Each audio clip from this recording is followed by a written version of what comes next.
What we thought we'd do today is be a bit more relaxed and casual.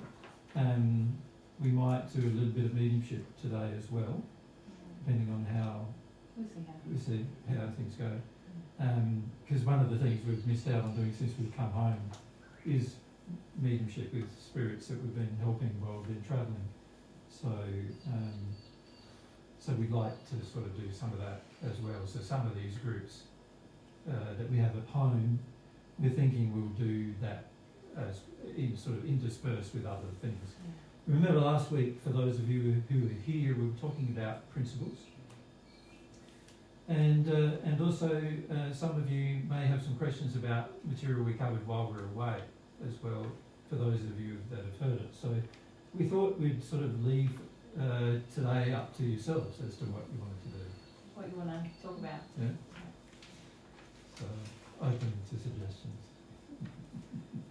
I'll be brave. Did you be brave? So microphones.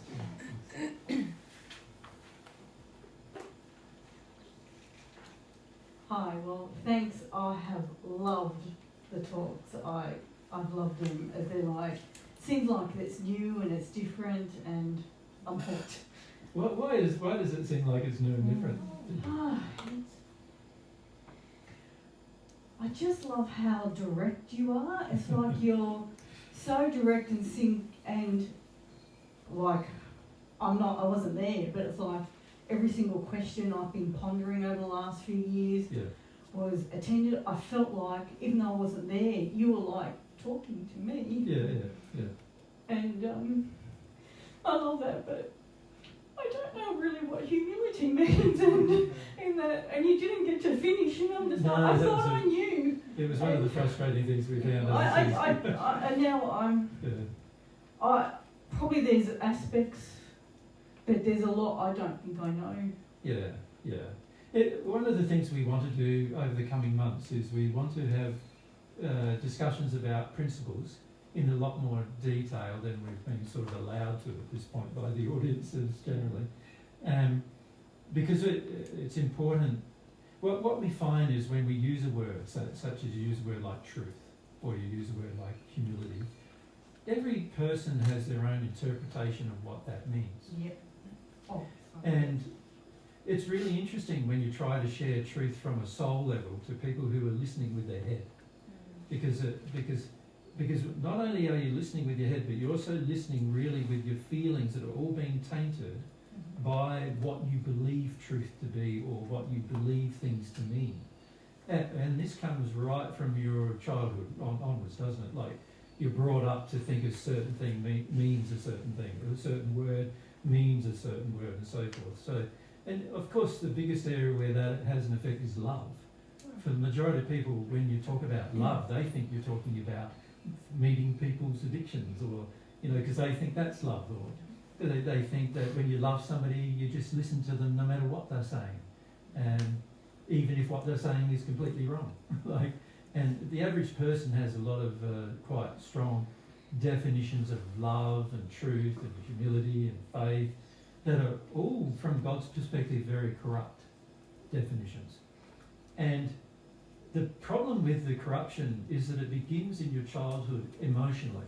So you could say you have an established set of beliefs internally that are basically defining how you hear everything when those words are used. So when you hear the word love, you're thinking, oh, that's what it means. And when you hear the word truth, you think that's what that means. And when you hear the word humility, you think that's what that means. All based upon your prior experience and your prior knowledge and your prior understanding of all of those things. And so it's really, at times I find it quite difficult to, when we start talking about, say, a quality like humility, a principle, which is really a principle that people must learn themselves to develop. And you're not gifted humility from the beginning of your existence. It is a quality you're going to need to learn how to develop yourself. And the average person, when you use the word, doesn't really understand what it means at all. And yet, because you've heard the word so much, and particularly when you've been listening to Divine Truth for many years, you've heard us use the word so many times, you start thinking that you know what it means. without really knowing. Does that make sense? Yeah, Yeah. that's me. Yeah. That's me. And then what we find happens is sort of a level of arrogance sort of builds internally, where you think you know what's being talked about, and because there's no emotional opening yet to the principle or the quality existing within the soul, you think you know, and you hear the word, so you think you know you're applying it, and you think you know how you're applying it, and you think it's all working, and you think you got it all down pat, and you don't need to worry about that particular thing. And so when you hear a discussion, and particularly a video discussion, you know, where it's been videoed or something like that, you hear a discussion, you think, oh, I don't need to listen to that because I already know that. And this is where we see a lot of people come into grief with the principles of God's truth, because they think they know things they have no knowledge of at a soul level at all. And it's only a sort of an intellectual understanding of the word, but it's not even the correct understanding of the word, because it's tainted by the history the person has from their emotional experience. May I say? Yeah, that's me to a T. Yeah. Well, it's everyone, pretty much everyone. And it's something we really notice when we're travelling. You know, obviously, you know, some of the hardest audiences we have are those who have heard divine truth before, but who don't understand any of the words as God would understand them to be, right? Because they all have the impression that they know what you're talking about, but they really don't know anything you're talking about at all. And so what that's required of ourselves as teachers is that it's required us to be a lot more direct with everyone about, no, you don't get it, no, you don't get it, and to be more firm about with people that they don't get it, they don't understand. Well, that's when I realised it's holy moly, like I did the homework with all the audience and everything, and then when you were discussing the homework, Yeah. that's when I was like, oh my goodness, I went into a bit of a meltdown because it's like, oh my God, I don't know. Yeah, that's right. And this was this was the unfortunate thing with the humility discussion we had in Ireland, so that's what you're referring to. And we got to discuss a lot of things of what it wasn't. Because the last thing Mary goes, don't look at the board, it doesn't mean you're right to the board. That's right, yeah. But unfortunately we didn't get to discuss much of what it was. And this is a part, I suppose, of your learning too. In a lot of ways you've got to come to understand what things aren't sometimes before you become open to what they are. Yeah. And if you don't, if you've already got a fixed idea of what they are inside of you, when from God's perspective that's not what it means, then you can see already whenever you hear the word, you're already hearing it your way, and therefore not really going to apply it the way God intends you to apply that from a law perspective. You're not really open in your heart to receiving the actual truth of what it is. And we see this happening a lot with discussions where, in God's way in particular, you're not being humble. Yeah, I know I am being humble. I'm feeling about this or what have you, but it's not humility in practice. It's it's an addiction in practice, yeah. And, we have mentioned in the past, haven't we, about humility as a quality in particular, that it is about being open to feel all of your emotions, whether they're painful or pleasurable. But that's only one little aspect of humility. That's not the complete definition of humility, right? Because the definition of humility has to include also your relationship to God. In other words, that you're a created being, not the creator, and that you're a creation of God, and therefore have some respect for God's power and authority. The definition of humility has to include that. It also has to include things like being humble to the principle rather than just your emotions. Right? Or opinion. Or opinions, yeah. So the aspect of truth, am I humble enough to recognise that what I define as truth is not God's definition? Yeah. Yeah, so yes, we want to have more discussions about those things, and Mary and I are trying to get a lot more direct with people about those things too.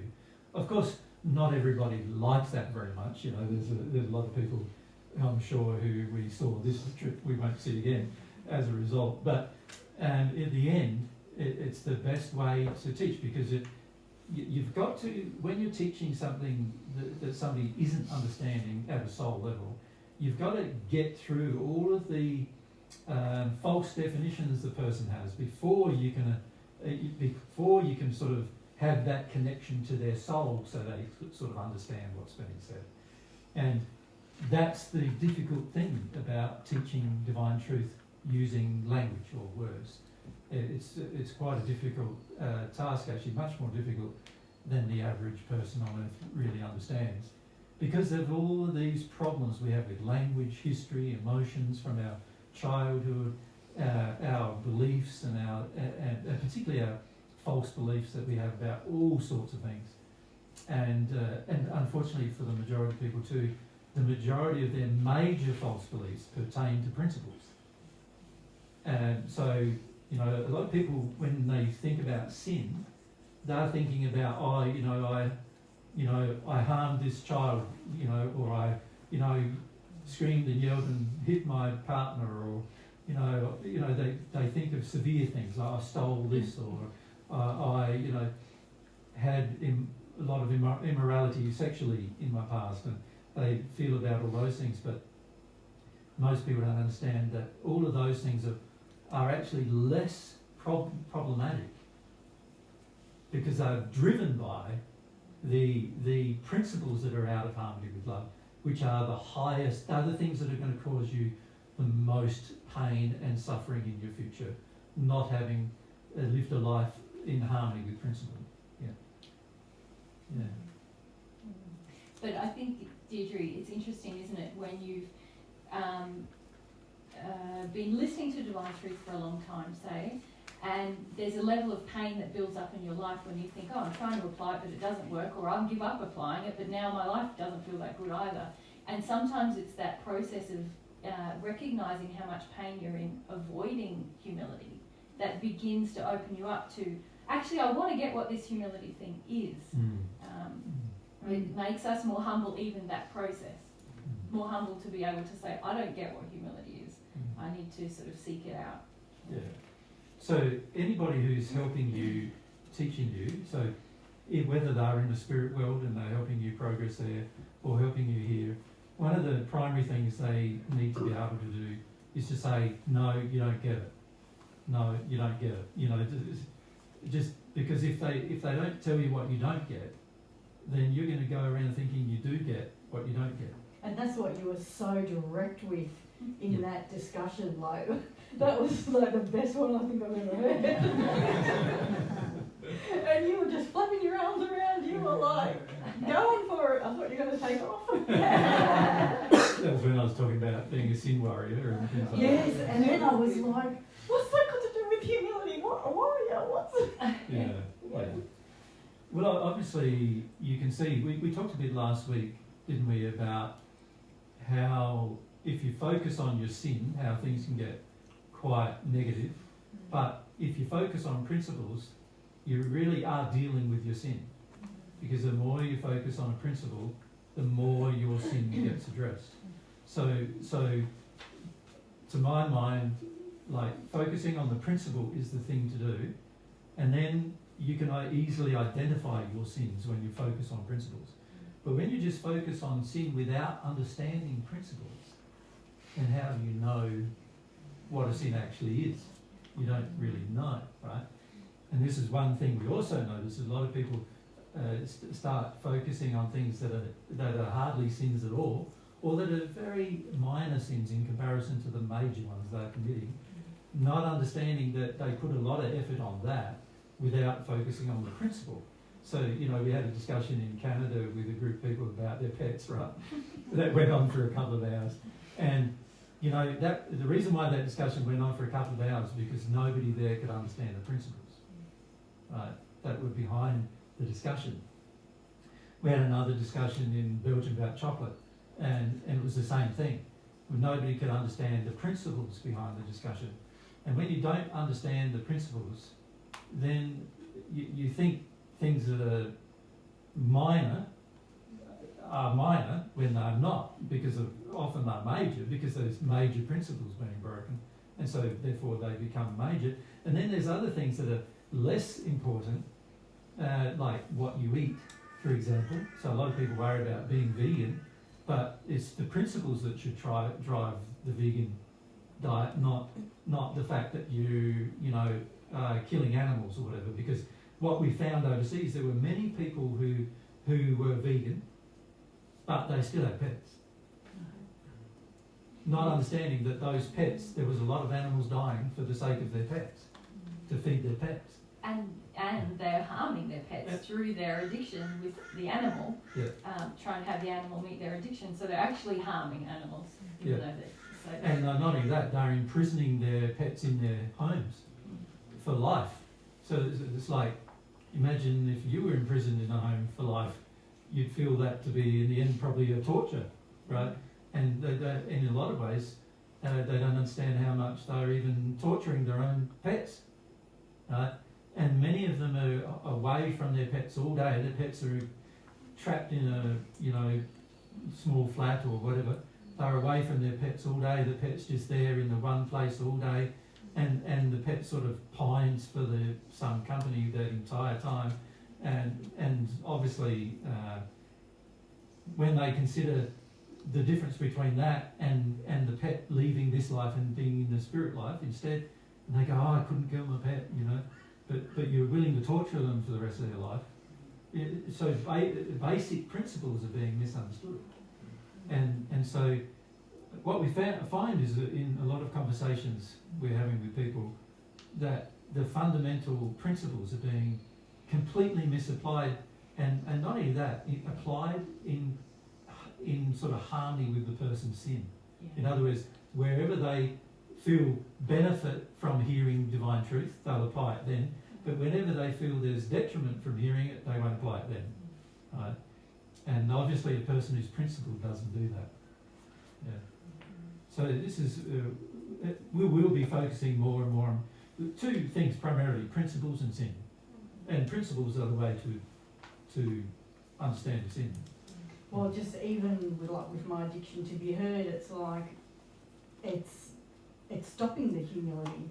Yeah.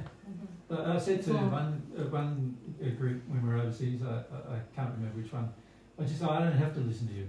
Like, why should I listen to you when all you speak is like not true? Why listen? So, and also that you've got a demand to be heard, which is actually an addiction, and I can't feed it either. Like, so you add those two things together. Why would I listen? Like, I'll listen to God, and I'll listen to anybody who wants to share with me some more of God's truth. That's all fine. But when it comes to just listening for the sake of listening because somebody wants to be heard, what a waste of time. Like, you can spend, like, imagine you're in the spirit world for a moment, and you arrive somewhere in the first sphere, and you want to progress, and somebody comes to you and tries to help you to progress, and all they have to do is spend time listening to you. While they're listening to you, are you progressing? No. You're not progressing, you're not learning anything while they're listening to you. The only time you're progressing is when you're listening to them. And in fact, it's a very important principle to understand that you will not progress unless somebody outside of you shares with you a truth you do not understand.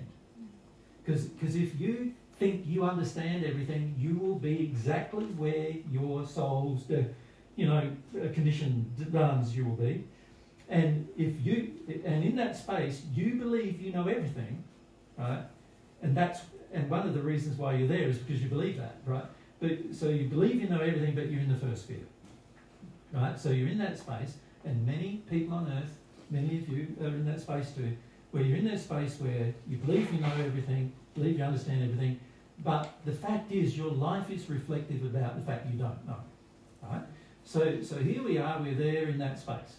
When somebody comes along to help you, if all they do is sit down and listen to you, all they're hearing is what you believe to be the truth.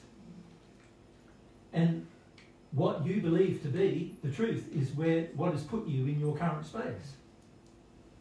So is it the truth? It can't be, because otherwise you'd be in a different space, right? And so it's very important to understand that for anybody, to progress, you need to have truth come from outside of you. Now, the only way it's going to come from outside of you is about whether you can listen to it or not.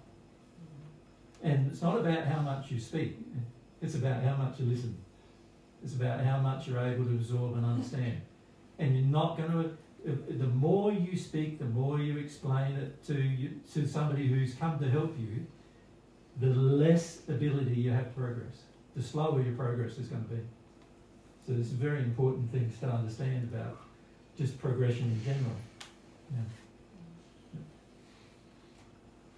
Got it? How do you become principled? Well, it's not going to happen overnight, is it? You can't go from being an unprincipled person or not even understanding principles on one hand, and then overnight you have this magical change and then you become, a principled person. It's like the people in Portugal try to convince us that taking magic mushrooms would lead you there. Might transform you, taking some kind of plant medicine would transform you from, one state to another state magically.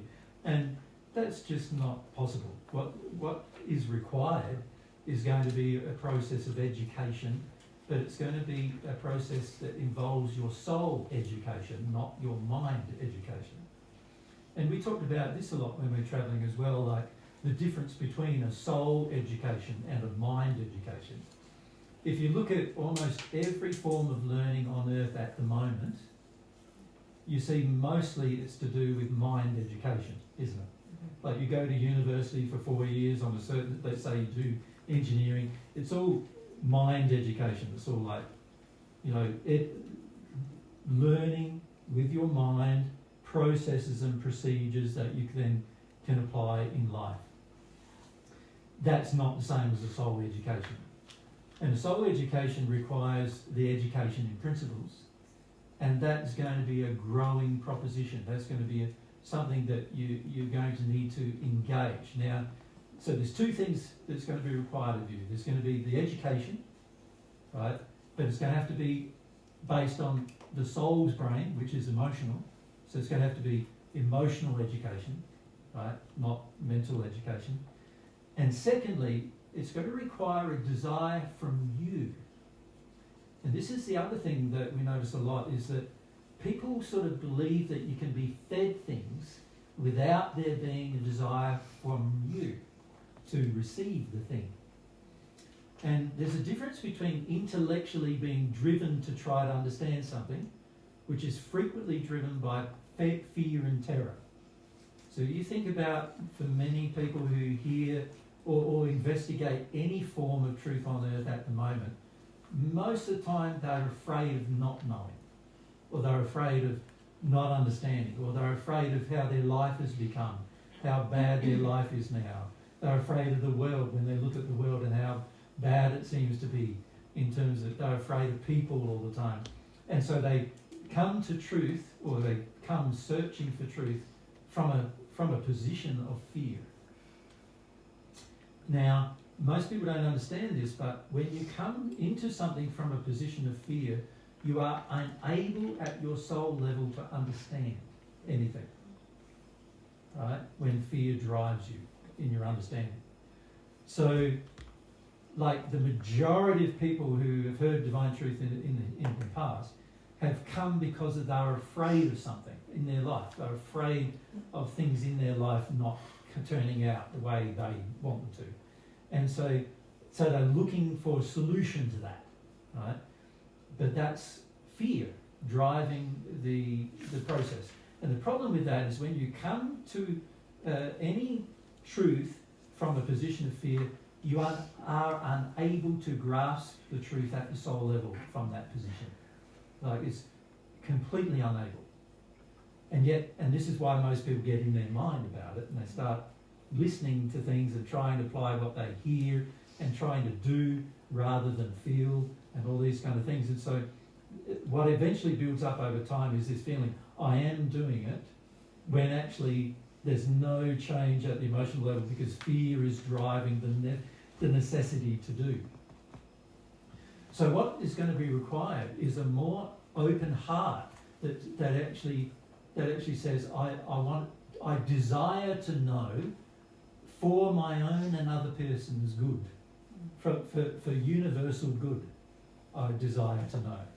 I desire to know in a sincere manner, not driven by selfishness, not driven by panic, not driven by the fact that your life is so painful now, or physically or emotionally or even spiritually painful now, and that's why, but rather because you just desire to know and apply principles that are, based on truth. Now, attaining that desire is one of the hardest things to do. It's very, very difficult. Because from God's perspective, you are not going to be able to receive much from God unless there is a soul-based desire to receive from God. And so developing a soul-based desire to receive is one of the most difficult things you are going to face for in your whole life. Right? And this applies not just on earth, in the spirit world too. Unless you have a soul-based desire to receive, you will not receive anything in the spirit world.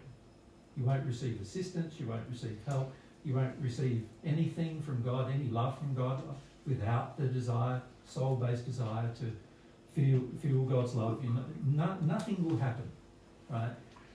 On earth, to a degree, you can get things done by just trying, right? But you're not going to be able to do that in the spirit world either.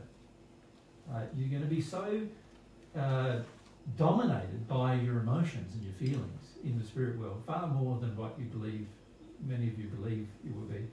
And in that place, unless there is sincere desire to become a principled person and to grow in principles and also grow in that relationship with God, which, by the way, is all about God's principles entering your heart, unless that happens, no real change is going to happen.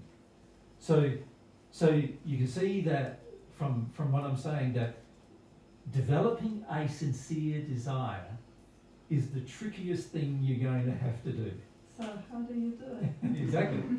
So how do you do it? And it's this is something that is very difficult to explain to people, actually, what a sincere desire actually looks like. And because most people on earth believe they have one already, right? However, you can measure from the course of your life how sincere your desire has been in the past, right? So an example of that is this. God wants to give you his love every time you have a sincere desire for it. How many times have you received it? In comparison to how many times you thought you had a sincere desire and didn't receive. So you can, in that you can start to see, for the majority of us, when we when we think we desire something, what we're really doing is we're in a state where we're demanding something, right? Where we expect something. And if you look at it from God's perspective, God under those circumstances will not give you the love you seemingly think you're asking for, because it's not a real desire yet, right? So one of the fastest ways to work out whether your desire is sincere or not is to ask God for love and see whether you get it straight away. Now, the majority of people don't get it straight away. And the majority of people don't get it after 5 years even. Even after 10. Many who ask for God's love for 10 years do not receive it in those 10 years. And the reason why is because they're still not able to determine how sincere they are. Right? And God determines it, but they don't. They think they're being sincere when they're not. So, developing a sincere desire, what does that require of you, Claudia? Yeah, I was wondering that. What do you reckon it requires of you? How do you become sincere?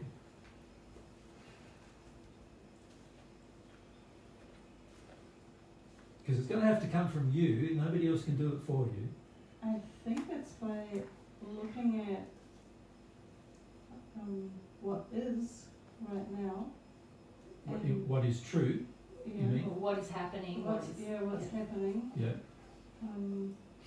And understanding what the negative effects are. But isn't what you're just describing very selfish? I hadn't considered that. Mm. I don't understand that right now, actually. Mm. It's interesting, isn't it? Because a lot of times we go, well, sure, a lot of us have been in pain and suffering. We have pain and suffering, many of us right now, right? And so often the pain and suffering causes us to look at our life and go, I need to do something about this pain and suffering that I'm in. That is very true, but that's not sincerity. Like, sincerity would be to do it without being in the pain and suffering, wouldn't it? Yeah. That would be sincerity. So the fact that it took us to get to pain and suffering before we did anything is proof of our insincerity, actually. And so just because then we start asking because of our pain and suffering, we start asking, that doesn't mean we're now sincere. All it means is we're trying to avoid pain and suffering. And the test comes, doesn't it, when we get out of pain and suffering, what do we do then? So a truly sincere person would ask whether they're in pain and suffering or not. And in fact, many of your celestial brothers and sisters still ask for God's love, but they're not in pain and suffering. Right? So that they've become sincere by now, where they can have a desire to receive God's love, but not out of a selfish motive, in the sense of not driven by the avoidance of pain and suffering. So many of us start at the point of searching for truth from a point of pain and suffering, don't we? Yeah. You know, almost every new group we meet of people who we discuss truth with, most of the people are there. You'd say 99% of the people who are there because they have some kind of pain or suffering in their life and they want some resolution. Right? That means 99% of the people coming are not sincere yet. Right? Because it's driven by just to avoid some pain and suffering. Right? So it's driven by very sort of, you could say, very selfish motivations. Right? And if your only motivation to hear and listen to and apply divine truth is to avoid your own pain and suffering, you are not going to be able to hear, listen to, or apply divine truth. It's just not going to happen. And the reason why is because God measures sincerity, and God knows that anything motivated by a selfish desire is not sincere. The law measures that perfectly, and so it's already known. So while God is happy that you're trying to change your life so that you no longer have pain and suffering, at the end of the day, he doesn't measure that as sincerity. He measures that as logical. Does that make sense? Finally trying to do something that's a bit better for yourself. Finally, Claudia's not being stupid anymore. Yeah. That kind of thing. You know, she's not doing things that harm herself anymore, which is better than before. But you know, most of our sin is because we've harmed others, and we've harmed the environment around us. And it's not about what happened to us; it's about what we've done to others. And very few people in that place are looking at those things, right? So a truly sincere person looks at those things first, not afterwards. I was just going to say about the principles, you know, I think about the principles is like, if I want to receive the principles from God and have them inside of me, it's like a construction project that I have going on, you know. And in any construction project, you've got to have, you know, desires and take actions and building blocks. And you're building, it's a process, like Jesus said, that you're building a framework for your love, for your giving to the world, for your ability to express. It's sort of like the framework for this awesome, if you think of like the personality and nature that God has created, you can like raise that up on this framework, and you can do things with it in the world that are giving, not just about receiving or avoiding pain. You build a strong thing that can go out into the world and give and share and work with others and actually reflect those principles in a way that's not selfish, and it's not about just, oh, I want to feel good all the time. It's because when you live by principles, initially there might be even more pain and suffering. You know, while you work through the sin, you have to feel some things, which is all of your, you know, corruption that you wanted to hold on to until now. So it's very difficult to become sincere about starting this building project, if you like, inside of yourself, of like seeking the principles, because you've got to love them. You've got to think that they're better than you just avoiding pain. You've got to think that, oh, this is something that I want forever, not just like, oh, I feel like crap and I don't know what to do with my life. More like, I want to receive these things and have them inside of me and live by them.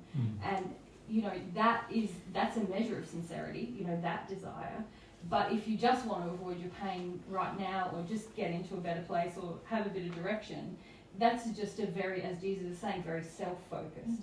And it's very difficult to build anything under those circumstances, because you're really just running from one thing to the other, trying to sort of do fix-up jobs of the really poor construction that's already there, rather than seeing, no, this is something that will, if I do it properly, it will be with me eternally. These principles will guide me to more and more growth and productivity, but I have to want them more than I want any other selfish ideal, and I have to think that they're good. A lot of us start thinking, oh, that's not good. I don't want to be truthful all the time. I don't want to be humble all the time. And so developing sincerity is also about letting go of all that opposition to the principle. Yeah, if you think of it, we said last week that with the principles, they are more important than your life. In fact, your entire life wouldn't exist without them. And the principles are in God. They are a part of God's personality and nature. So the more you break them, the more you break those principles, the more you live in disharmony with them, the more you live in disharmony with God. Right? So the principles are far more important than every single person who's ever lived and who ever will live. They're more important than what you feel. They're more important than what happens to you. And more important than anything else. Right? And unless you get to the stage where you feel that, then you won't be sincere. And you won't have a principled life. You won't have a principled life, yeah. And nobody is going to be able to get you to that place. It has to be a place you get to through your own desire. It's not something, people can help you, they can educate you. So remember I said there's two phases. The first phase was the education. But people can educate you, but education without application is pointless too, isn't it? So unless you, in the second phase you go, right, this is about me becoming a more sincere individual and learning how to be a person with sincere desires rather than addictions, which are insincere desires. Right? I'm going to become a person with love, which is sincere desires. Right? Unless I become a person with sincere desires, then all the education in the world is not going to benefit me. Right? And you can have God educating you directly, and all of you do, by the way, have God educating you directly. And all of God's education is not going to benefit you unless there's the second half, which is your sincere desire to receive it and apply it in your day-to-day life. And that sincerity has to be something you choose to develop. God's not going to gift it to you. No one else can gift it to you. Only you can do it. Only you can create it. Well, it's a process. A lot of what we teach is exactly about developing sincerity, but it's not a switch you turn on. It's like something you must develop by removing all of your selfishness. But you can also see, can't you, that you've got to get rid of all the things that you're insincere about as a part of that process, right? So, and that's all of your sin. And that's why like in the Paget messages, we referred to the process of awakening to your sin. You could say that's awakening to all of your insincere desires, couldn't you? There's another way of saying it. You could also call it awakening to all of your unloving desires. You could also call it that. Or you could also call it awakening to all of your definitions of love that are the opposite of God's definitions of love. You could also call it that, right? So in the past, I've given many ways to develop your own sincerity, Claudia. It's interesting that many people are now asking us how. We're going, but we've just spent the last 15 years telling you how. It's like, so that, and it's interesting that a person asks those questions, is that indicates that even though we've been sharing and educating with you how, you haven't understood that that it's about developing a sincere desire. So all of the things we've shared with you have been, of course, aside from the external truths, which are all beautiful to know and understand, right? I'm talking about all the things we share with people personally in the sense of what they need to do with their addictions, what they need to do with their fears, what they need to do with their anger, what they need to do with their emotions, what they need to do with their lack of principled action. All of those things are things that you're going to have to give up in order to become sincere. And yet the average person goes, but how do I become sincere? And we say, we already taught you how to become sincere. It's just that you didn't know that's what we were teaching you. Does that make sense? Yeah. And for many of you, you haven't known that's what we've been trying to teach you. And we're becoming more direct with you about that now, which is good. But at the end of the day, and I hope we will even be more direct about it as time goes on, but without the understanding that that's what you are doing and the importance of doing it, then you can listen to divine truth for years and years and years and not even understand that that's the purpose of all of these things you're hearing, is to help you become a sincere person who's guided by principle. That makes sense? Yeah. Yeah. So it's important for everyone to understand that unless inside of yourself that sincerity develops, then substantially no change will occur in your life aside from the change where you recognise pain and suffering and you deal with that. That, in other words, the only change that will occur if you do not become a more sincere person, the only change that will occur is where the law of compensation beats you into submission, which is really what your pain and suffering is. The law of compensation beating you into submission. Does that make sense? Yeah. So that is the only change that is possible unless true sincerity develops within yourself. And nobody can put it there for you. God's not going to put it there. God responds to it when it's there, which is not the same as putting it there. You have to put it there. Yeah, and you'll look back on it and you'll go, wow, what a great achievement of my life. Nobody did it for me, nobody ran in and rescued. I did that. Yeah. I developed these things and I sought the principles, and it was only through my development of sincerity and my seeking of the principles that these things are now inside of me. Yeah. Isn't that wonderful, right? It's great. Because it also means that, see, you could say that the first part of it is where other people share truths with you. That's the first, that's the education. Other people sharing truths with you. The second part of it is you imbibing those truths and it becoming a part of your life. That you became sincere enough to receive those truths and do something about them. So it requires both of those things. It's going to require somebody else sharing some truths, which requires you listening rather than talking, which requires you like humbly accepting, even though there are times when you're going to feel like, whoa, I don't know if I agree with that, or that's pretty hard to do, or whatever.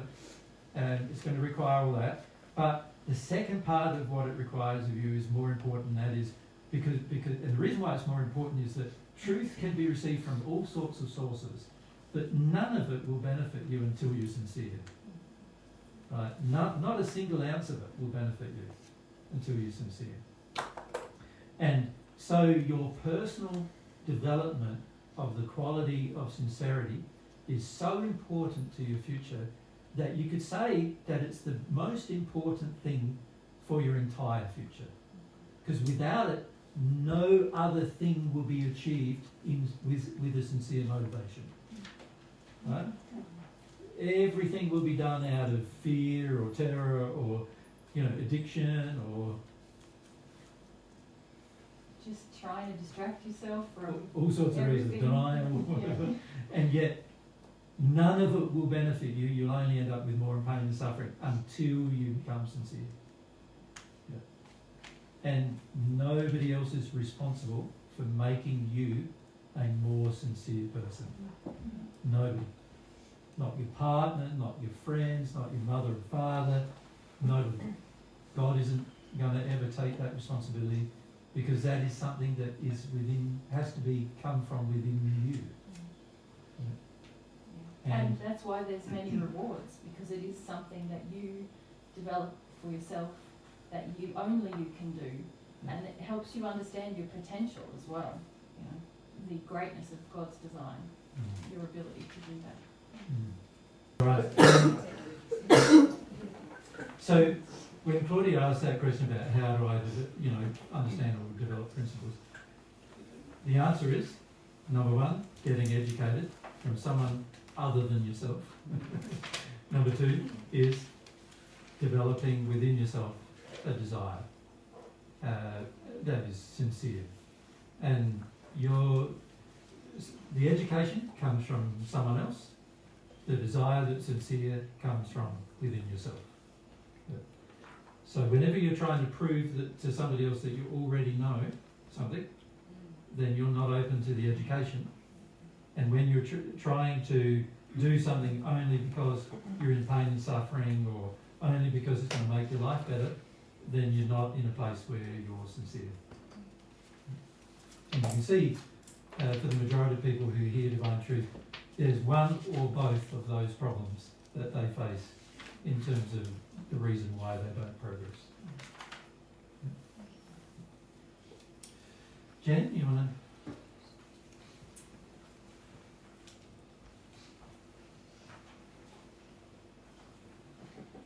So I'd like to ask about God in this whole process.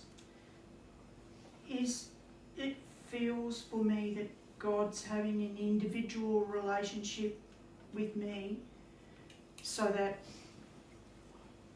my level of insincerity, my level of whether I'm getting it or not, is Can God have a relationship with you without you being personally involved in that relationship? No. So I think I've got to be... So it's not accurate to say God's having a relationship with you? Seeking. I've got to be seeking. Well, you're just breaking the first principle that we just talked just now. But right, since you got the microphone. As soon as you got it, You haven't asked a question and you're telling us what you know. Which is exactly what I said to Claudia not to do. Wow, okay. Right? And the reason why it doesn't work is because now you're just explaining everything from your perspective, which is going to be based upon the sin you hold. And part of that sin is God would be having a relationship with me whether I'm participating or not. That's a part of your sin. You've believed this the entire time I've known you. You've believed that God wants a relationship with you when you don't want it. And you don't want one at this stage. You don't want one. That's error, is it? You think you do, but you don't. Right? Now, what you want is your pain and suffering to go away. That's what you've wanted the whole time I've known you. And, of course, it hasn't all gone away, has it? No. No. And so, therefore, that demonstrates that whatever you're doing is not sincere. You understand? So let's look at, you asked about God, how God's involved. Let's look at how God's involved. Everybody who's ever existed is a child of God. And God is personally interested in every child. But God doesn't have a relationship with every child. He's personally interested in every child, but he doesn't have a relationship with every child. He has a relationship with the children who want to have a relationship with him. But the relationship on the part of the child must be, the desire for it must be sincere in order for a relationship to be established. So the only way God can help a person who is not sincere is by a lot of other things that are external to the child, not internal to the child. You understand what I mean by that?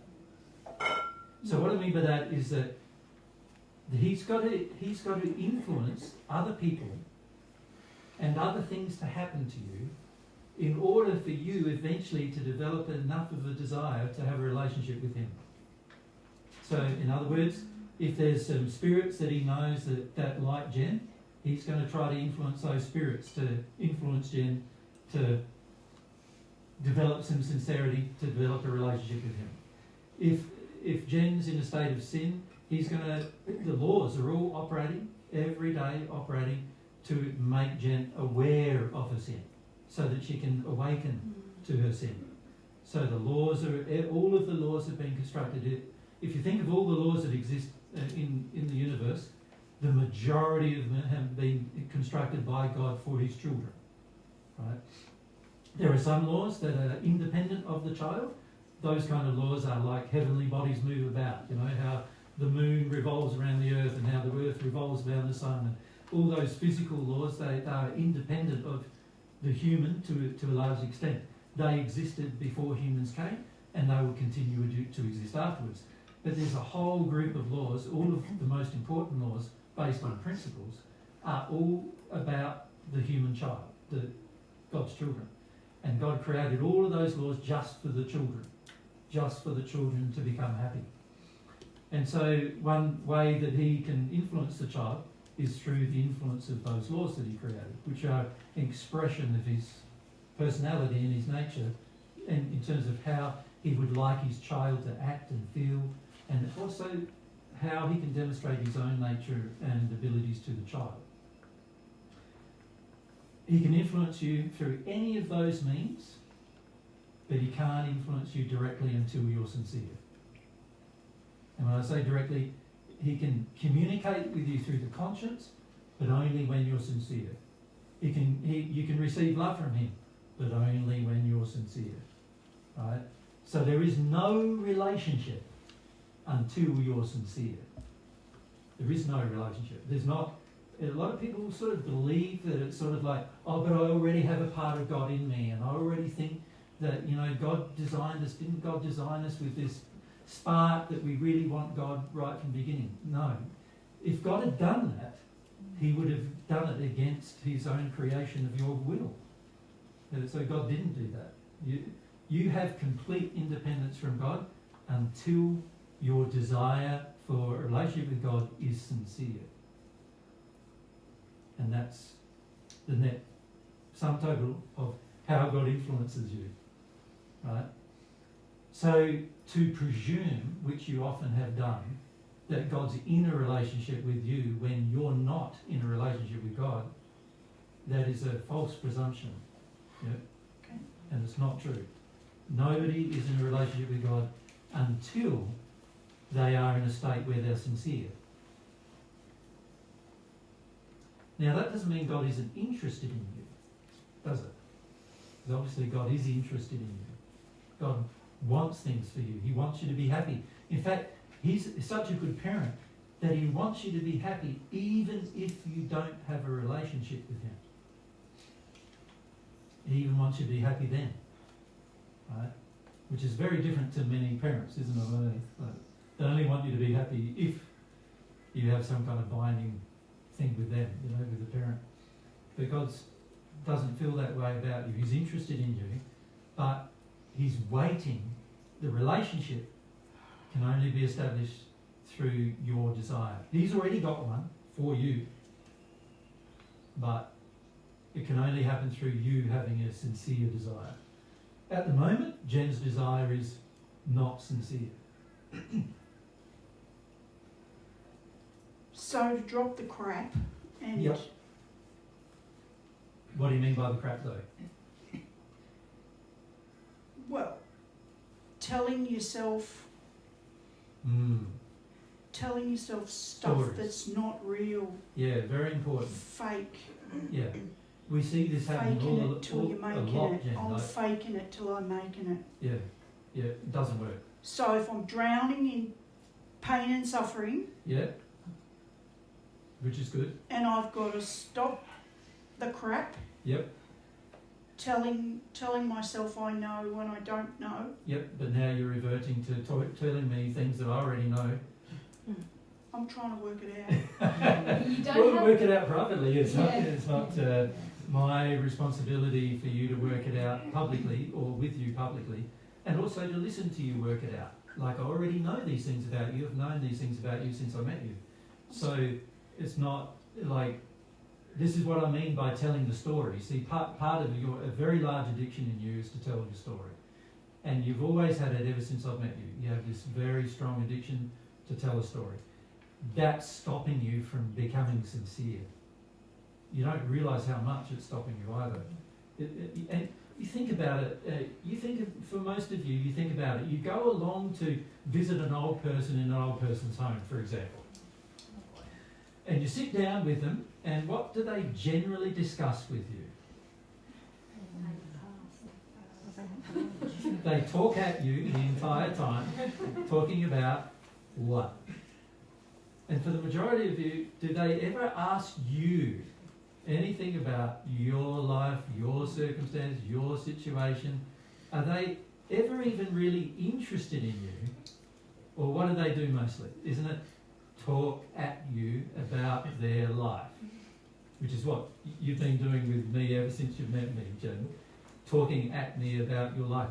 Which, by the way, I already know better than you do. Right? I observed you. I can see you, I know you, I can feel you, easier than you can feel yourself at the moment. And so I already know many of the things about your life that you don't know, right? And so when you're talking to me about them, you're doing it to get a feeling of some kind, a feeling that somebody understands you and gets you, and somebody wants to listen to you, and they'll take the time to listen to you. And really, that's acting in the addiction to avoid the pain and suffering of your own childhood. That makes sense? And this is also what you're doing with God. You're trying to establish with God a relationship by not dealing with your pain and suffering from your own childhood. You want God to make your life better without you having to go through the feelings, right? Which is a very common thing that many people want, right? But it's not going to get you sincerity. It's not going to get you there, right? And so this is why, after many years of hearing divine truth, you're still not yet sincere, right? Because you're right. You're going to have to drop the stories you tell yourself, and also the need for other people to hear you. You're going to have to drop that as well. But you're in it. As soon as you open your mouth with somebody, you're in it. And it's going to be a big thing for you to drop, because it means going through the experience yourself rather than sharing it all the time with others. You see, sharing it all the time with others you think is a good thing for you, but it's actually a selfish thing. You're expecting others to take time out of their lives, many of which are hard lives too, in order to listen to you. And then a part of the codependency is you listen to them because they listen to you. But that doesn't benefit both parties. What would benefit you, either party, sorry, but what would benefit you is that you actually feel the pain and suffering of your childhood and feel through that process, be humble enough to feel through it, so that you no longer have the addiction that you need to be heard and are more prepared to listen instead. Because it's only by listening that's the first part. Remember I said to Claudia, education of you is the first part of growth, and then the second part of growth is you developing a sincere desire to absorb it and apply it, right? So when you're blocked to the first part, you're never going to get to the second part. And you've got to be really honest with yourself about that. Oh, I want people to listen to me and listen to how I feel about this and how I feel about that and what I believe about this and what I believe about that. But I'm not prepared to do the listening myself to get to the stage where and also get to the stage where I have a sincere desire to apply what I hear, right? Which is the only way things are going to change. Yeah. Thank you. No worries. Paul, you had your hand up?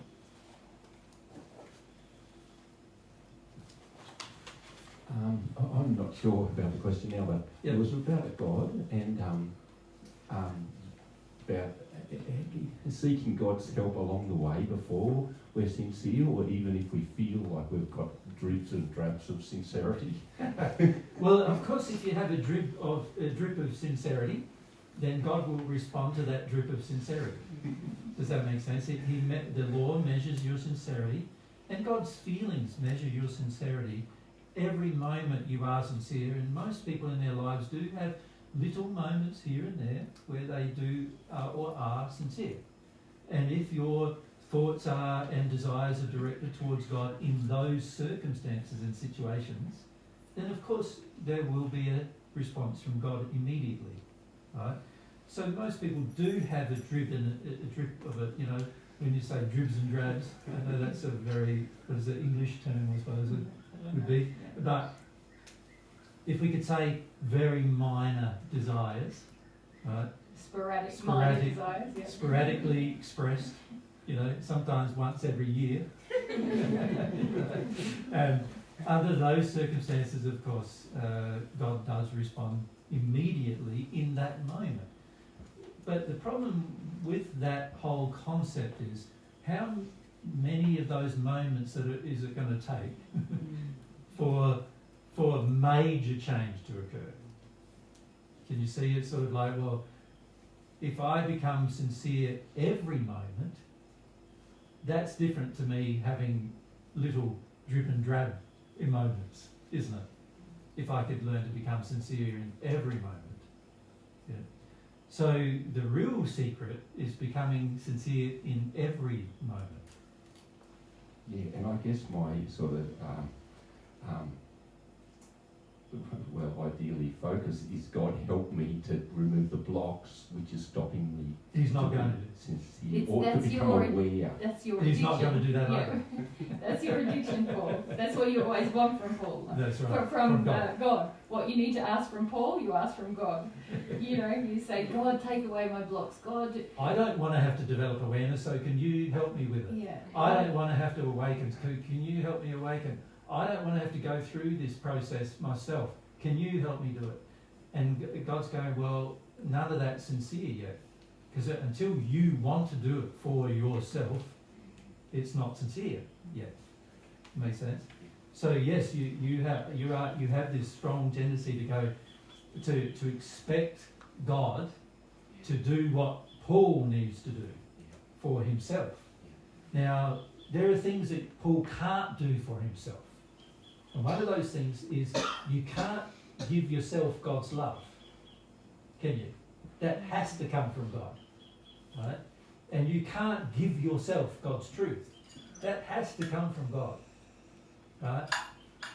So there are certain things that will come from God that God is already supplying, but then God is saying, no, there are certain things that Paul must do that has to come from Paul. And Paul's going, but I don't want it to come from me. I want it to come from you. You know, it's too hard for it to come from me. It's too hard work. It's too difficult. It's too, you know. So can you help me with it? Thanks. And God's go, what can I do? I have to wait until Paul goes, I don't need God's help to become more sincere. I need to just work on becoming more sincere myself. Does that make sense? If God stepped in right now, Paul, you wouldn't feel it as a gift. You know, it's like you know, you've got your property up there and you get up one morning, you're like, I've got to dig a ditch. I've got to dig a ditch. It's going to be 2 meters long and 1 meter wide. It's up to me. If I don't do it by sundown. That sounds more like a grave than a ditch. Maybe my metaphors are getting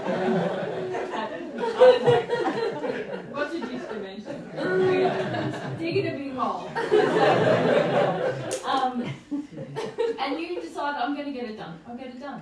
It's going to be hard, it's a hot day, it's muggy out, but I'm going to get it done. And you got it done and you went to bed. If someone came along in the middle of you digging it, when you decide I'm going to get it done, you'd be like, oh, thank you so much, this is such a help. But if you, if we take the metaphor now back to your progression, basically what you're saying is, there's all this work I've got to do to remove my blocks, and God, come and dig it with me. You know, I can't do it, you've got to do it with me. You've got to do it for me, you know. And God's already done everything God's going to do for Paul to help you remove your blocks. He's already done it. He's provided the truth that's going to help you with your blocks. He's provided the law of compensation that's going to help you measure that you're not removing your blocks.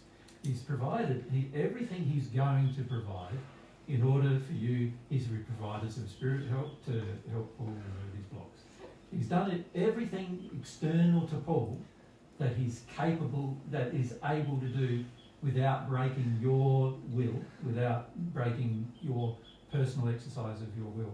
He's done everything already. He's already done that. By the way, not just for Paul, he's done that for every single person who's already lived and who will ever live.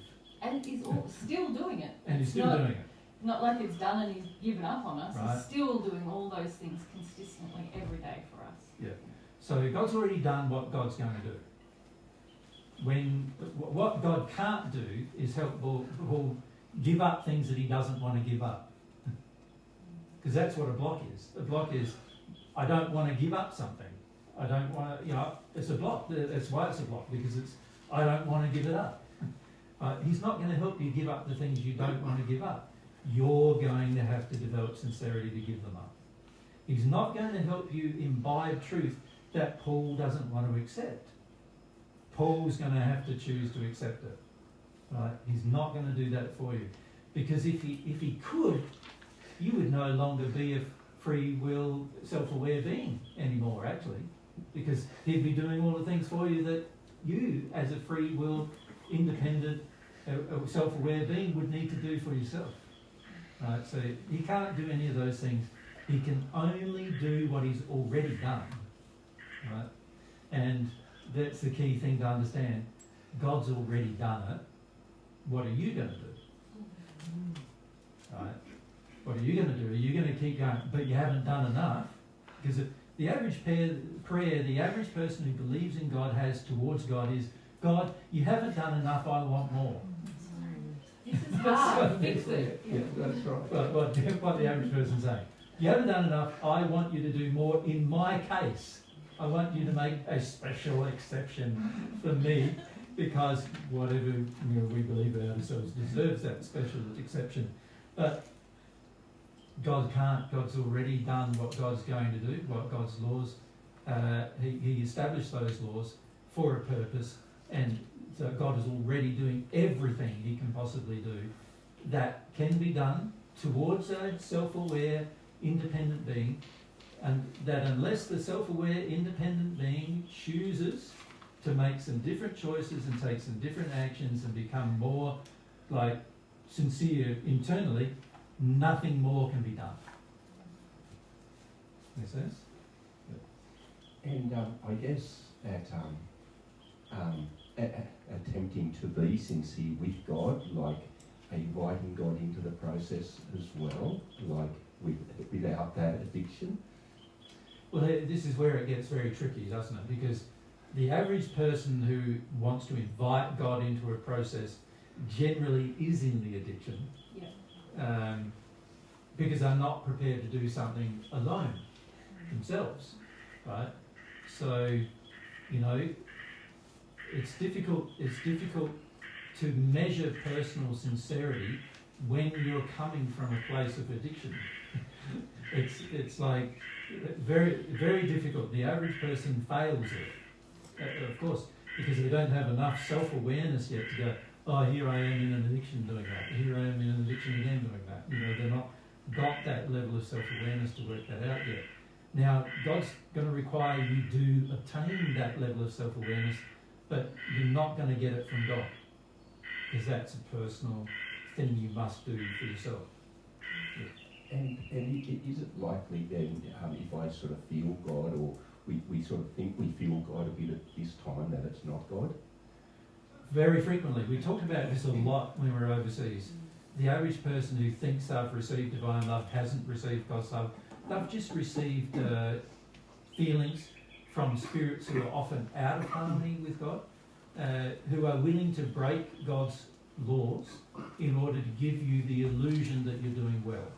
And many men in particular are very prone to this. All the way around the world, we talked about this a lot when we were in England with the groups of young men there. They're very prone to it because many men have been taught from a young age that mummy would look after them and mummy will care for them and mummy will do all the things they don't, shouldn't have to do for themselves and all these kind of things. And so many of them have grown up to sort of believe that any good feeling they get, has to have come from the person they believe it should have come from. From their sort of own goodness, from their good action. Oh, I got a good feeling because I took a good action, rather than, I got a feeling because I was in an addiction and someone was willing to meet it. Yeah. And we talked about the codependence between spirits giving people on earth that feeling that when people are asking God for love, spirits giving them like addiction feelings, and then the people on earth thinking that that's love from God, right? It's a very the problem is it creates a strong state of delusion within the person. Does make sense?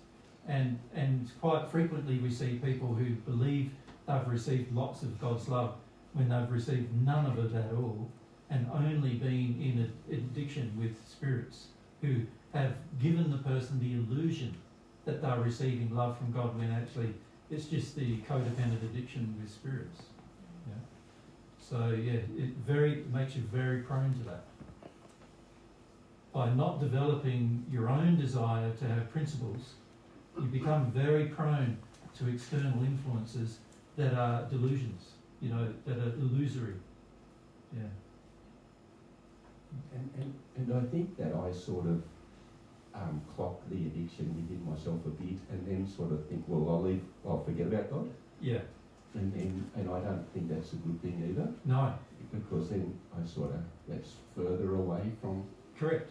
Yeah. The average person who asks God for help and then feels like they don't receive it, then goes, well, I didn't receive it from God, so what's the point of asking anymore? Right? Instead of going, I didn't receive it because I wasn't sincere, I need to work on my sincerity, they're going, I didn't receive it because just God didn't want to give it. Or I didn't receive it, something's wrong with God.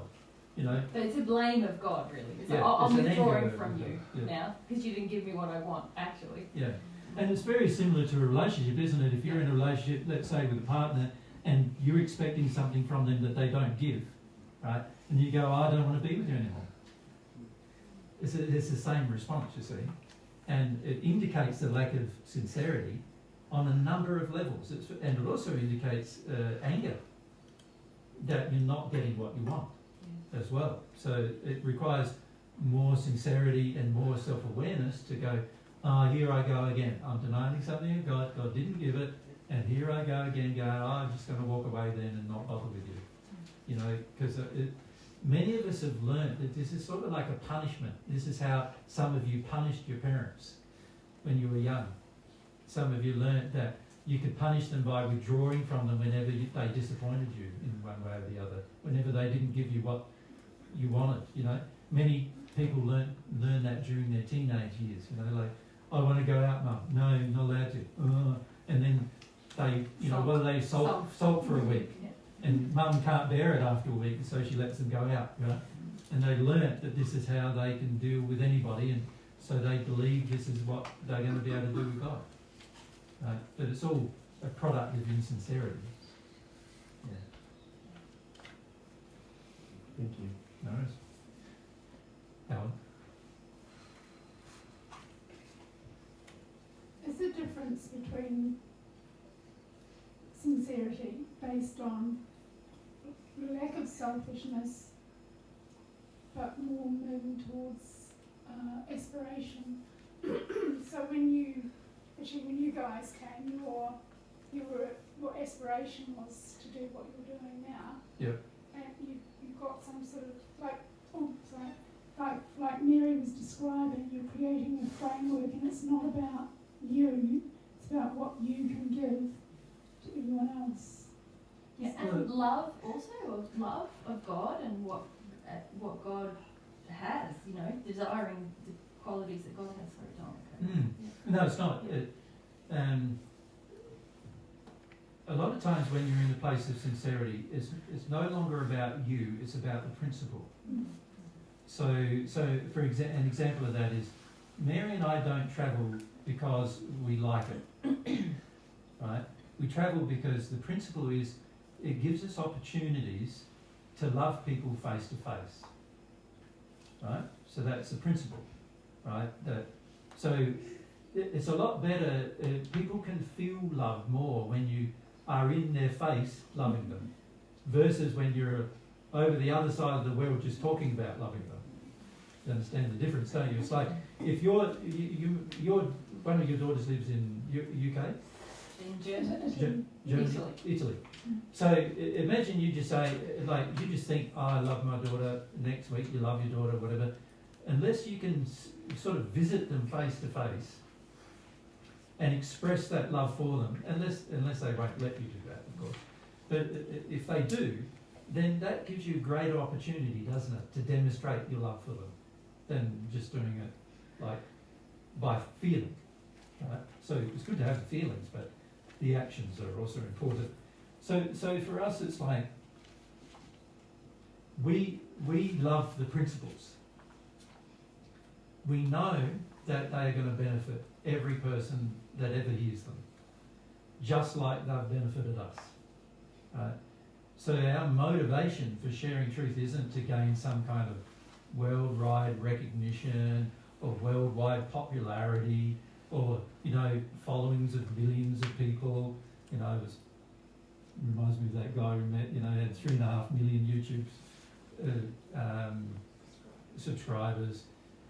He was sitting right next to me, this guy that I met at Charlotte Airport in the US, and he's got a ministry, you know, talking about Jesus, right?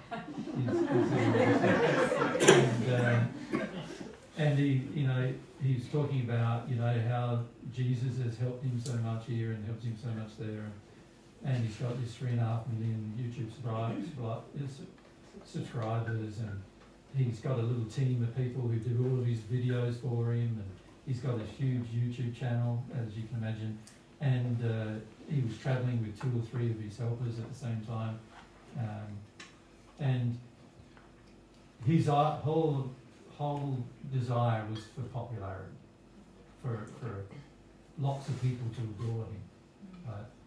And completely out of harmony with love, completely out of harmony with principle, actually. And he didn't realise how unprincipled he was being in terms of what he was doing with people either, because there was this terrible spirit scam going on with him as well, that he didn't understand at all, and didn't want to understand even. I had no desire to know about at all. And he was perfectly happy to do that. So that's not what Mary and I are happy to do. A lot of people think that's what we want by saying we're Jesus and Mary, but it's not what we want. What we want is to be able to share principles with people and see what happens. And we don't even feel like we're responsible for what happens. We just want to share the principles and see what happens. That's really all we want. Now, of course, that's the primary reason why the 14 come to Earth, is to share principles and see what happens, right? And the Earth does give you great opportunity to do this, like not on Earth, not just on Earth, but with spirits as well, while you're on Earth. So we love doing that, but it's all about the principles, loving the principles. Yeah. So unless in your life becomes all about loving the principles and then how you can express your personality through loving the principles, you're not going to find you have a very happy life. I can see it, you know, I just saw it today, the first time. Yeah. Yeah. Yeah. so most people live a life on earth that's very like self-evolved, isn't it? It's like you have children, you have your work, you have your house, you have your, your possessions, you have your friends, holidays, all of those things, right? So you have all of those things, but all of it primarily for most people is just for themselves. And as a result of that, most people live quite unprincipled lives. And as a result of that, most people are pretty unhappy. And for good reason, because while you're living an unprincipled life, there will also be a lot of laws you break because of the lack of principles in life. So what a lot of what people call I lived a good life on earth is really interesting from God's perspective, because from God's perspective, most people have wasted their life on earth. Yeah. And it's interesting when you meet the people when they pass in the spirit world, because a lot of people in the first sphere, when they pass into the first sphere, and they believe they were good people. Like, in fact, many of them will say to you exactly what they would have said to you if you met them on earth, and that is, I've tried to be a good person in my day-to-day life. Many people will say that to you. And they're still in the first sphere. So your definition of a good person is obviously not God's definition of a good person. They're two very, very different definitions. And unless you're principled, you will never understand God's definition of what it means to be a good person. Yeah. So most people make a lot of sacrifices of principles in order to be a good person, so-called, only to find the negative results of that after they pass, generally. Yeah. So very important to understand that unless you become a principled person as God defines the principles to be, not as I define the principles to be, but as God defines them to be, unless you become a principled person as God defines one, then naturally you're going to pass thinking you're principled, but finding out that the results of your actions are put you firmly in the first sphere, and then you're going to have to learn that you weren't as principled as you believed you were. And that's a big challenge for most people. Yeah. So, in that process, do you gather all the principles, or do you kind of focus on, a few at a time, or are they just so interchangeable that? Well, what are the 5 things we've been focusing you on? Truth.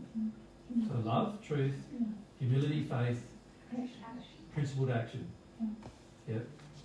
If you can focus on those 5 things primarily, your life will substantially change very rapidly.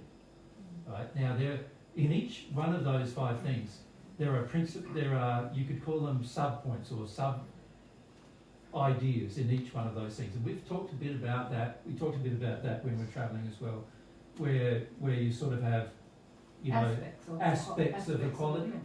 And there are many, many aspects of equality. And as you grow, you will start learning that every sort of quality, such as truth, has hundreds of aspects to it that are a part of truth, what it means to be truthful.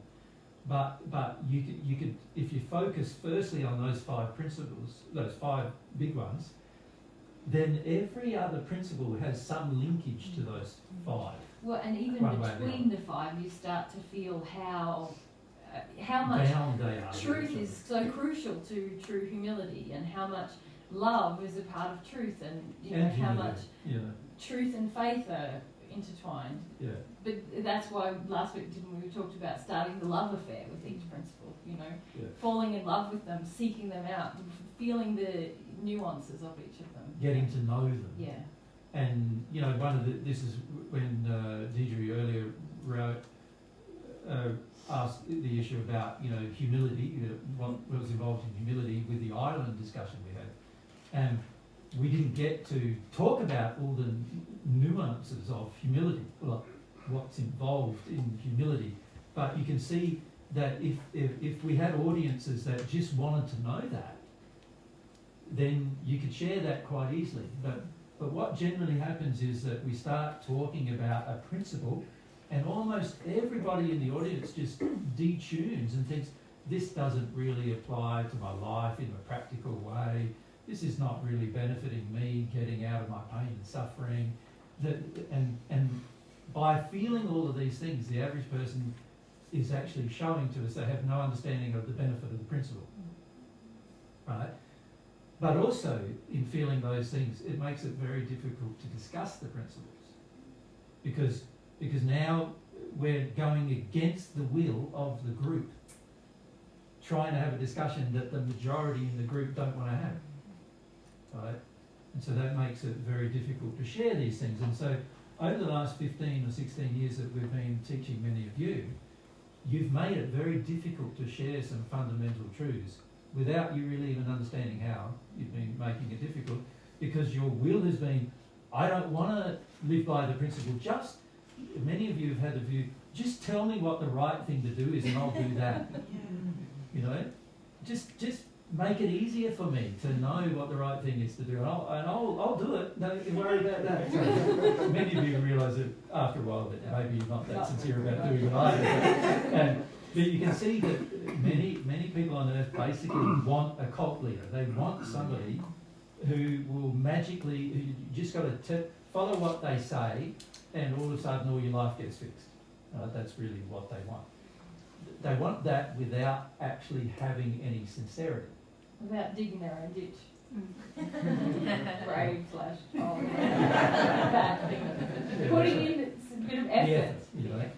Yeah, so because we want that, and we're desperate to have this sort of other kind of influence, which basically is, tell me what to do and I'll do it, and that will hopefully make my life easier. Many of you are so prone to being misled as well. And not only misled by people on earth who are false teachers, but also misled by spirits as well, misled by them for the same reason, because when they tell you something you want to hear, you follow that, and when they tell you something you don't want to hear, you don't follow that. And so, you know, at the end of the day, a lot of the things that God's going to tell you in terms of developing sincerity and educating you in truth are going to be things you don't want to hear right at the moment. You know, but you're going to have to develop a desire to hear it in order for God to even share it with you.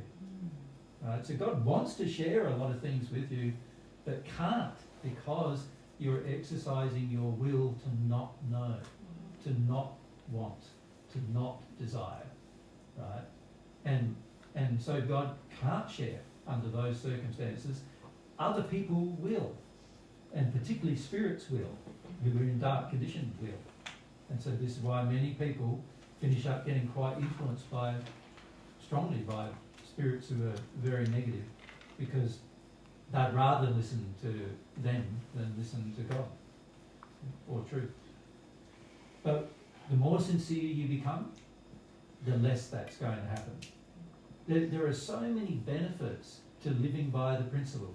The average person on earth has no awareness at all about how many benefits would come to their life instantly if they lived more principally in harmony with God's principles.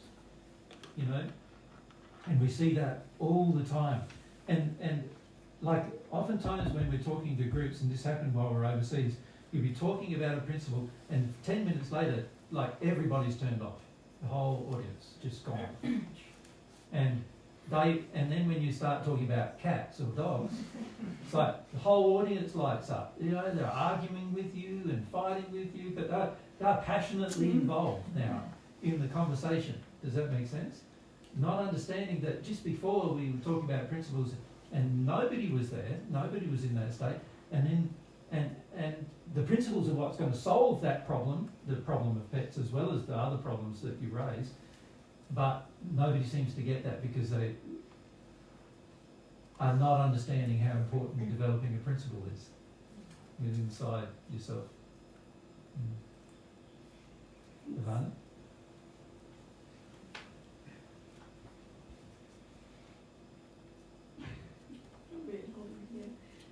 So you mentioned before, instead of focusing on the sin, focus on the principle.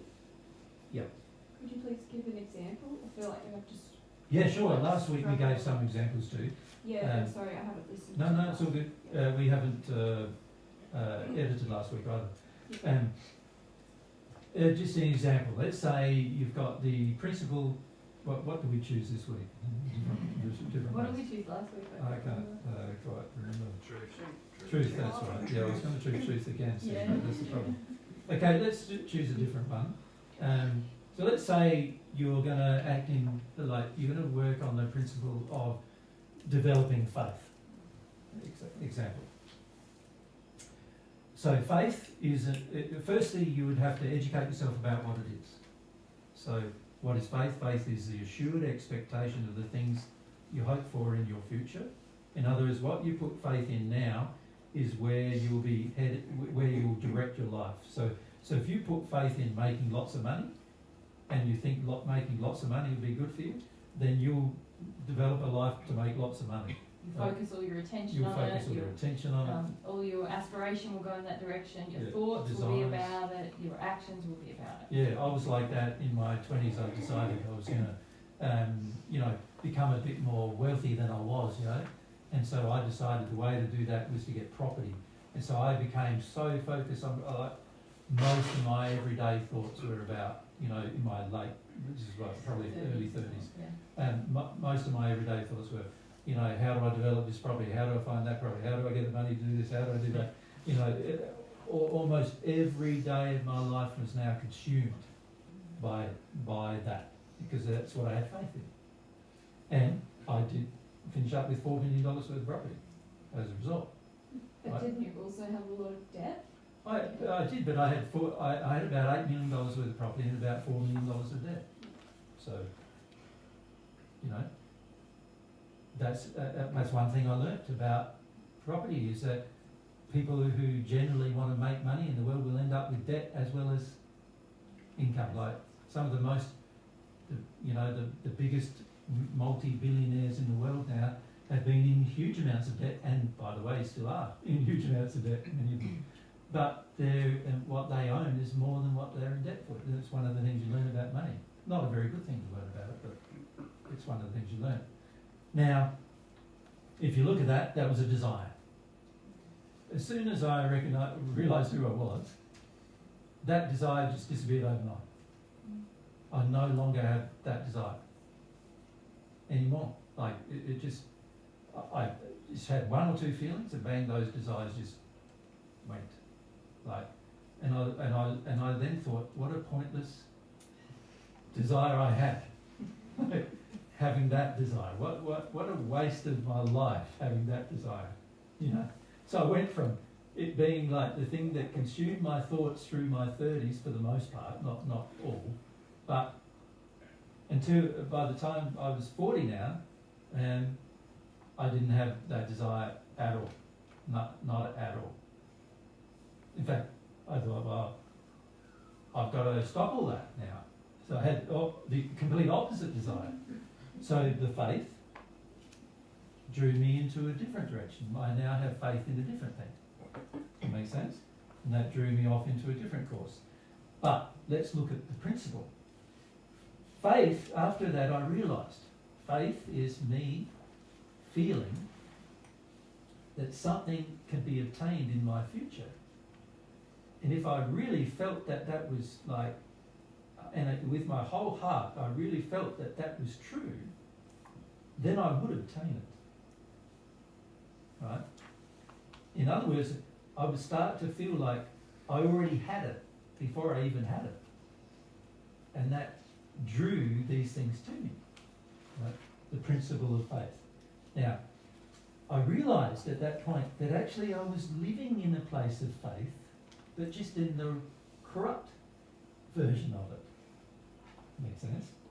So this helped me go, okay, the principle is I must exercise desire in order to achieve something, and that desire, properly expressed in my heart, will lead me into achieving that thing. But I also could see that the choice of the thing was very important. That's where the potential for the That's sin where the was. potential for the sin was. Right? So the principle being, this principle of faith is a very important thing to develop with your life. You will not achieve anything unless you develop faith in your life. But if you focus your faith on the wrong thing, it can make a mess of your life. Right? So in that process, I learnt those two things. I learnt the principle, what it was, but I also learnt that its direction was important. So now whenever I look at anything for my future, I'm going, okay, whatever is going to come up in the future, I've got to look at those two things. I've got to look at, firstly, I can achieve anything that I have faith in. Secondly, what I have faith in is very important. I must make the right choice. Make the choice to put the faith in the right thing. Right? And that has helped me now make decisions about almost everything we do. Like Mary will attest to that, won't babe? It's like almost everything I do now, it's go, okay, we can do it, but is it right to do that thing? You know, we can do this thing, but is it the thing we should be putting our faith in? Now, what that means is when it comes to making any choice for our future now, we don't make a single choice that's out of harmony with those two principles. In other words, we don't do anything that we don't want to do, that we don't have a desire to create for our future. And secondly, we don't do anything if it's out of harmony with love. So I guess one thing that I really struggle with is working out whether or not something is in or out of harmony with love. Like in other words, the what you should do. yeah, and like we were talking about money, I've been very focused since I've had this job that I'm currently doing. Yep. For 2.5 years, I've Yep. been focusing on earning money and like saving for a deposit for a house. Yep. So Yep. I definitely feel like I focus on that, and it's like Well, I had 13 houses and they didn't bring me any happiness. yeah. So But sorry now. can you see the focus on that thing Yeah. is going to be out of harmony with love? It's not going to Yeah, be. because it's like I'm compromising within my job. I know that I'm compromising like love and truth and like because I just feel I'm sorry. Just so everyone else who's listening knows, I'm a disability support worker, and so it's like part of my role is to give the clients choice and control. So it's like even if they've got The wrong an choice. addiction, Yeah. we actually like Help them. Enable it. yeah, so I know that and like, how the last time that I came to a living room talk, you were talking to me a bit about my, to do with men. Yep. And then with my arthritis and stuff. Yep. And then so I've got so many male clients, and so it's like, I know that I'm still doing the thing that you were talking to me about within my job, Yeah. and then it's like, I'm driven by wanting to earn money. Yeah. So it's like, Can we just rewind, because you said I find it hard to distinguish what is loving and what is not. You're not really. okay, You don't alright, find it hard. okay. This is where the principles Yeah, come in. alright. So This is I'm what, not no, just wait on for a second. sure. This is where the principles come in. First point, got to listen to it. Yeah. When most of us want to say, I don't know, I'm an innocent sinner, I'm just bumbling around innocently sinning. But if we really love principles, as your example exactly points out, you are saying, I know the loving principle. Enabling people to meet their addictions is not love. But your knows that. faith is saying, I want a certain thing for my future. Yeah. So So I'm willing to compromise the principles. In other words, the what you've chosen, so there's two parts of the faith. One is knowing that you can create something for your future, and you're now starting to learn, I can create some things for my Yeah. future. And it's probably the first time in my life that Which I've is- actually felt like that. And it's kind of Which is sad good. because I've just, We know this too about you. We know We this. know. Yeah, Yes. we know this already. And it's good that you now know this, that you can create something for your future. Ivana can put her heart into something and get it done. Do you know what I mean? That's a good thing to know. It's just what now I choose for my future So, and it's good that you now know this, that you can create something for your future. Ivana can put her heart into something and get it done. Do you know what I mean? That's a good thing to know. It's just what now I choose for my future. So this is the second part of that faith that I was just mentioning.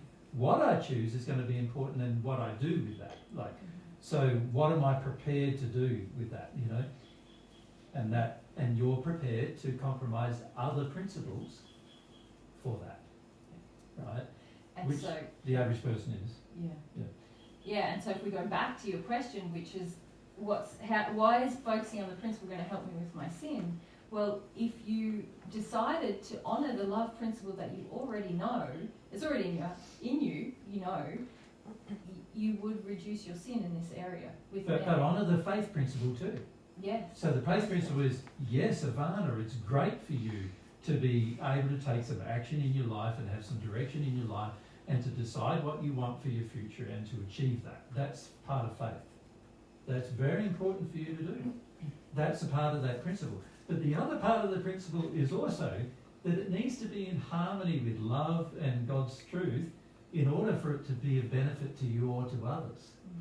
And that's the part that's not right yet. Does that make sense? So is it going to work out? No. It's like, you know, you might get your house, but you'll be in debt. And exhausted. Yeah, of course. And probably bound to the job that you already hate Yeah. because you have to make mortgage payments. Correct. Yeah. Or to some other thing. And then if you refuse to do that job and you lose your job or something happens to your job, and then what's going to be the problem? You're going to be worried about paying your debt, and you probably have to sell your house, but you might get some extra money out of that, and so it's still benefit. But you know, at the end of the day, the very thing you put your faith in often doesn't work out, because what you put your faith in is also an important part of having faith, right? So you've put your faith in something, which is great, Ivana, because up until recently you haven't put your faith in anything, right? You've lived a quite aimless life in that regard, and aimlessness is not good for your soul. It creates a lot of problems for your soul. So good to have a goal or an aim. All you now need to learn to do is, I have goals and aims, but let's put those goals and aims more in harmony with love. And not kid ourselves that we don't know what love is. Yeah. That makes sense? It's probably more honest to say I'm not willing to give up. Well, it's like I'm wanting the money, so I'm not willing to. You're willing to compromise the principle Yes. in order to get the to money. get money. There are ways to get money without compromising principles. Yeah. Of course there are. But the majority of us don't know that, because we've not learnt that in our heart, and most of us don't have any faith in that. Most of us, with our faith, we sort of have this feeling that you can't do the right thing and then be well off as well. Most of us have faith that you do the right thing, you're not going to be well off doing it. You're not going to be supported doing it. You know, it's going to be hard doing it. So that's where our faith is. Our faith is corrupted in that regard. We often believe that to achieve the things we want to achieve, we're going to have to compromise the principles one way or the other to achieve them. And that's where most of us make big mistakes. So we're learning faith, but it just happens to be faith in the wrong thing. And this is a part of understanding the principle of faith, is that you have faith, but for it to benefit you in the long term, you have to have it in the right thing. So I guess it could be, so even though it's in sort of the wrong direction, Yep. it could be considered that it's a positive thing because Correct. it's like learning about. Well, it's positive because before you were aimless. Yeah. So it's better to have some aim or goal than it is to have none. Yeah. In fact, there's a lot of sins you commit when you have no aims or goals. Mm. And in fact, one of the greatest sins you commit is against faith itself, by having no aims or goals. Okay. Does that make sense? But can you already feel like by engaging with the aim, engaging some faith, it's already making you more sensitive to the areas where you're breaking the other principles? Because you're like, oh, now I really want this thing, but now it's really bugging me that I'm always Yeah. Be down to breaking the love job principles and Yeah, I'm going to I'm have to do always this thinking forever. about it. Mhm. And It's before, like in the back of my mind. exactly. Yeah. That's right. Yeah. So you're experiencing the very thing we're talking about, which is when you understand the principle, it can be good in the sense it puts you in a direction. If you don't understand the principle fully and you have the wrong direction, then that's not going to be good. But you're also learning that actually, I'm compromising other things that you didn't realise you were even willing to compromise before, right, in order to achieve something that you think is worth a worthwhile goal. And then you've got to weigh up, is this going to be a benefit to myself and others in the long term if I do this? So there are many, many jobs that you can perform, and even the job you're currently in could be performed in a better manner, in more harmony with love.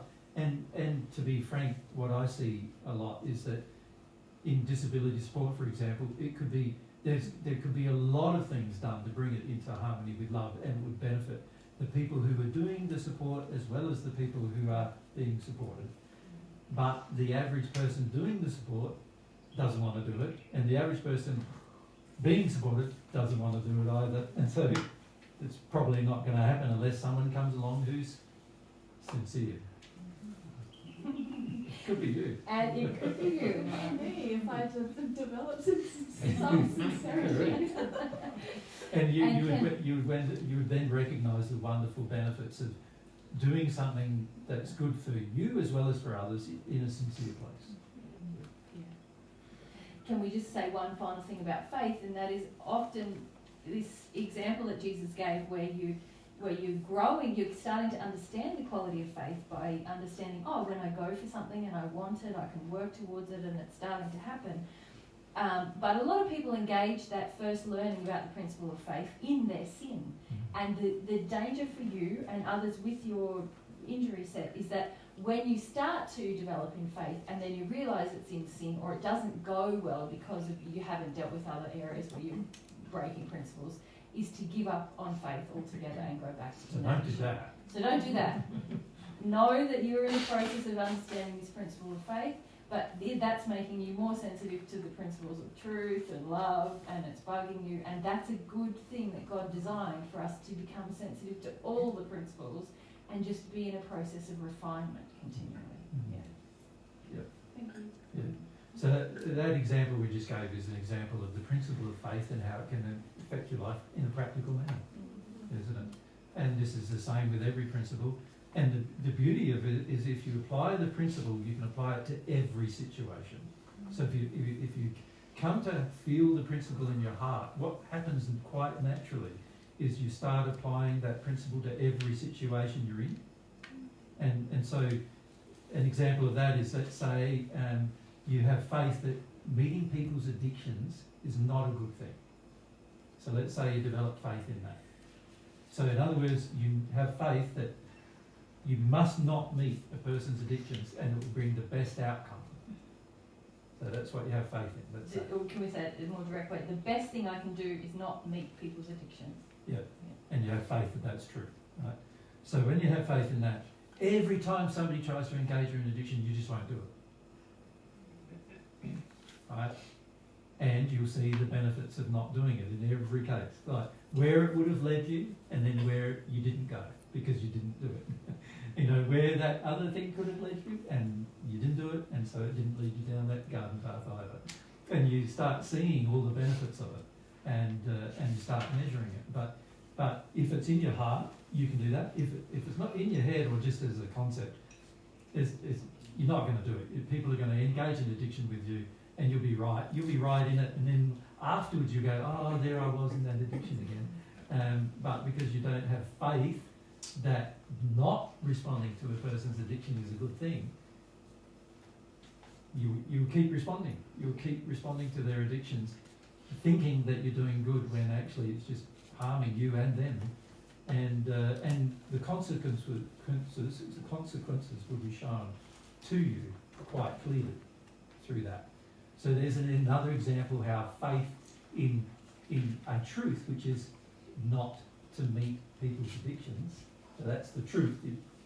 That's the loving thing, and it's also the truth. If you have faith in it, it can benefit your life greatly. But on earth, again, the average person has faith in the opposite of that. And that's why we have such a mess on earth. In fact, there's a lot of things on earth that wouldn't get done at all without addiction at the moment. Most people wouldn't clean unless there was addiction involved. So in other words, you take away all the cleaners that are paid, how many people would clean? Would there be rubbish collectors? If you took away all the paid rubbish collectors, who would collect rubbish? How many people really want to collect rubbish? Because you could have a passion for collecting rubbish, because you could have a passion for dealing with it, but the average person who does it at the moment is doing it for a wage. So they're in an addiction doing it. And so you took away the wage, what do you take away? You walk down a city street in one of the big cities like New York or, you know, San Diego, Los Angeles, where we were, and there was no rubbish collection. It would be, there's like 12 million people in a small space with no rubbish collection. It'd be a major disaster within a few days, right? And it would just be worse and worse and worse with every day, right? And this is the thing, is that there are a lot of things on earth that are only functioning right now because of addictions in the wrong direction. Faith in the wrong direction. Yeah. And you start seeing that as well. Yes, all right. Elle. I just want to follow on from the principle of faith Yeah. and your example of not meeting people's addictions. Well, I suppose what we're doing was illustrating, weren't we, with faith. If you understood the principle, how it would impact your daily life in terms of what you choose to do. And my question is, if you had that principle in your heart, Yep. say with example, like we often try not to meet people's addictions, but you don't have faith in that, say, truth. Yeah.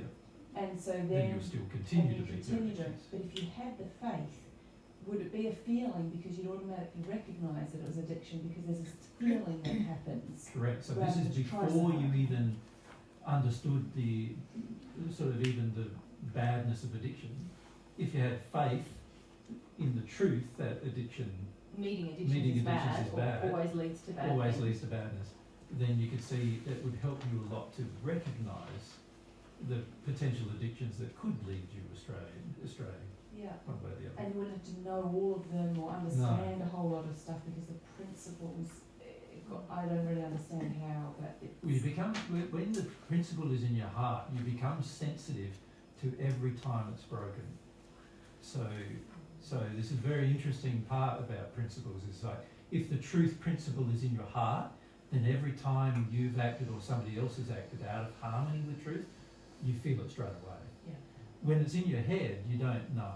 You're like, you just try to guess, really, what's happening here, what's happening there. But when it's in your heart, you can feel that, no, something's gone wrong here. And when the principle is there. So most people don't understand the economy of principles being in your heart. If the principle is in your heart, it's a very economical way to live your life, because you'll automatically be able to be sensitive to when something's off or wrong or not worth pursuing or worth doing, even though it looks like it's not necessarily worth doing. And you know, there's all sorts of things that you can now see because your principle is in your heart that you couldn't see before. And a part of your soul's sense of sight is this. It is developed by principle. So, in other words, that you will not see the things that you are unprincipled about. So you physically can't even see them with your eyes. You can't even see them when your soul is unprincipled. Now, an illustration of that is the majority of you can't see when two people are in an addiction with each other.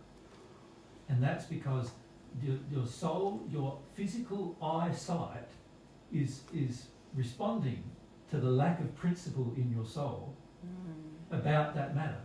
So let's say you've got a man and a woman and they're actually in addiction with each other.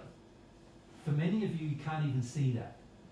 Like, you can't even see they're in addiction with each other because your own eyesight can be looking at them and observing them but not seeing it. Because you're not feeling. Because you're not sensitive to the principle that when people meet addictions, it's bad for them, right? And so you won't even, you'll be watching an event and it will be happening right in front of you, and it's like it's not even happening to you. You're like, you don't even see it happening. You don't even think it's happening, right? And this is an example of how even your own physical eyesight, what you listen to, is the same.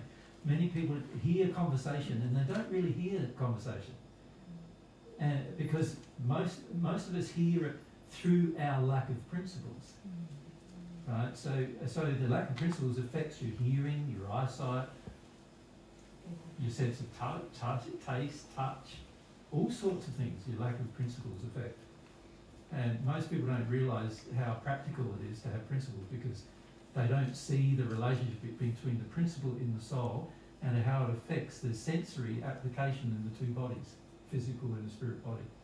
The whole physical and spirit body's senses even come alive when you're applying principle. Or when the principle's within you, hey? Yeah, when it has to be in your heart for it to work, but that's how it works. So an example of that is you could be with your soulmate but not in a soulmate relationship until you apply principles. So you'd be with your soulmate but not recognise that you're soulmate Until you apply principle. understand the principle. Yeah. Remember I said to you guys a few weeks ago that some of you have met your soulmate, Yeah. at least one of you have met your soulmate, but you didn't even know, right? Yeah. Now, and that's because of the lack of principle. Yeah. See, if the principle is in your heart, right, Yes. then you automatically recognise things. You automatically see things you otherwise would not see. But Elle, you know this. It's just that you don't understand what you know. Mm. You're sort of like mystified, but I know you, and I know you know why you don't recognise your soulmate when they're in front of you, but you just don't understand that conceptually as about principles. Yes. Yeah. That's what And I'm that- noticing. yes. It's like when I'm listening to him, I'm going yes, and so I'm trying to understand the concept in relation to my feelings. Am I? Yeah, an example of this. At your soul level, most people are sensitive enough, like when I say sensitive enough, the soul is literally linked to the other half of the soul. Yeah. Right? Yeah. So the two halves of the soul are joined together. But the average person, when they meet their soulmate, doesn't recognise them at all. Right? Now that can only happen because of a lack of principle inside the soul. And the lack of principle being, my addictions are more important than love is. Right? So the principle of addiction, for example, is stopping me from seeing my soulmate when I meet them. Right? So I meet my soulmate, I can't even see them. I don't. I see them as a person, like, there's Mary, she's pretty, and she got hair and she got wings on her, whatever. I see them, but I don't see them in the sense I don't see, that's the other half of me. I don't see that. Most of us are so out of harmony with the love principle when it comes to love of self and truth about our true nature. We can't even recognise it in another because we're opposing it in ourselves. Yeah, our addictions We are hate it in opposing the ourselves. principles. Yeah. So while I'm in the addiction, I'm not going to be able to, I can meet myself, but I'll never know who it is. Yeah. Really, in my heart, I won't know. I might get told even though I still won't know. There's many people in the spirit world who have told who their soulmates are, and they don't believe the people who told them. Or they're just uninterested. Yeah. And there's, do you have to understand I know that I try and understand these concepts, but I really have to understand in my head these concepts and just get it. Well, your head understanding will result when your heart understanding occurs. Fully. Yeah, your head understanding won't happen before then. Alright, so I'm still in the process of So- This is just, sorry if I can just give you personal feedback. This is your worry about intellectual concepts that gets in the way of you in these discussions. Because you start to, I know you and I know you, there's some things you don't fully grasp emotionally yet, but you do grasp a lot of things emotionally. But when we start talking in language about principles now, and you're like, I'm in a panic, what is principle? And then you can't apply what you already know to the new idea because it's a worry about intellectual concepts. So yeah, now I'm coming with the principle in regards to how I view intellectual. Well, you're in fear around intellect, which is not seeking, Yeah. it's not open, it's not receptive, it's fear. And that's what I think. And that's when you can't understand. Yeah. But also that indicates that you're being brought up in an environment that believes intellect is all powerful and emotions are of lesser importance. So you haven't yet emotionally accepted that actually emotions are more important. Even though you're good at them, you haven't accepted that yet. Yeah. Does that make sense? And I'm willing to start, definitely. So a person can be good at something without even knowing, like, That's what it really that they're good at it, and at the same time be working against it in their mind. And that's what I'm doing. Yeah. Thank you. But it's very important to understand that you physically cannot even see a situation unless the principle is there. Like, so a lot of times Mary and I, we'll be looking at the same situation. Mary sees it quite differently than I do. Right? Looking at the same situation. And then when I sort of explain the situation to you, you go, oh, that was what was happening. I was confused about what was happening, but that's what's happening. And now, you can sort of grasp it, can't you? But if you're confused, it's because the principle isn't solid yet. You follow? Or because it's not solid. There's a desire to be insensitive to aspects of the principle often. Yes. Yeah, an active desire to be. Your faith is saying, don't believe that thing. Right? And so if you don't believe it, you're not going to see it either. Yes. You understand? Or if it's bugging you. So let's say your partner is a person who's quite who has quite extreme microphones needed. Let's say your partner is a person who has quite extreme views about the fact that they're a man and so they should be the head of the house and so forth. Now, they might be kind and considerate to you and you might feel they're very loving to you all the time, but you won't see, while you have that addiction, you will not see every single time they're condescending to you, you will not see it. You will just think, oh, no, they're loving to me.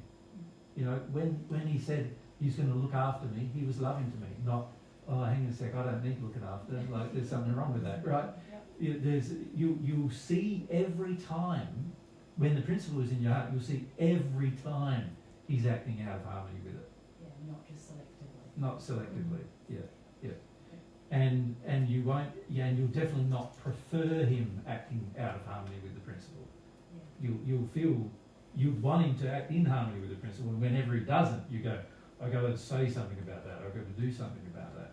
But you won't even see it if the principle is not there. Yeah.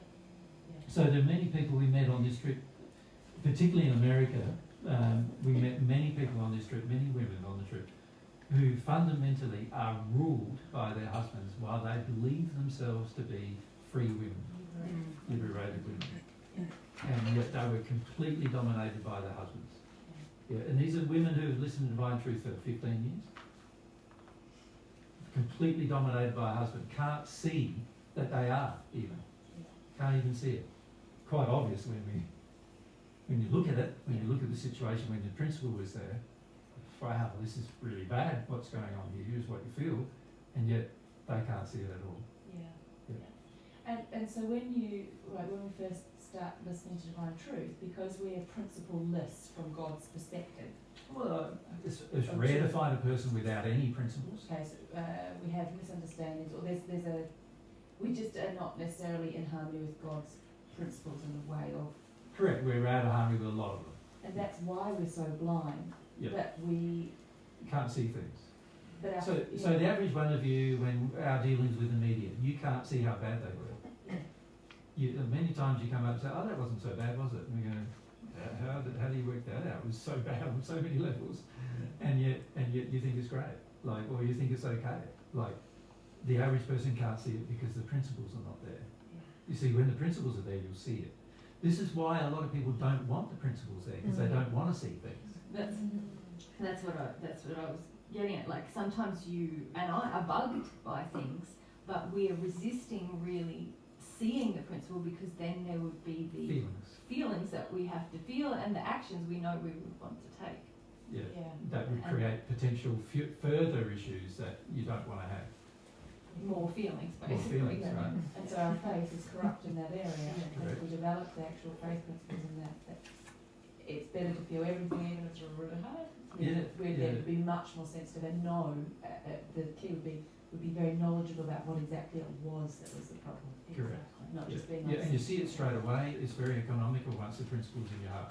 You see it straight away. It's immediate. It's not, and you don't make any bad decisions anymore. Like you don't make a bad decision about that thing anymore. So an example of that is that, say, a person comes along and says, "Oh, I want to give God's way all of this money and help and whatever," but you can feel that they're a power person, and you can feel the principle being broken in them as they're doing it. You won't accept any of it because you know that it's just by accepting it, there's going to be lots of problems in your future if you accept it.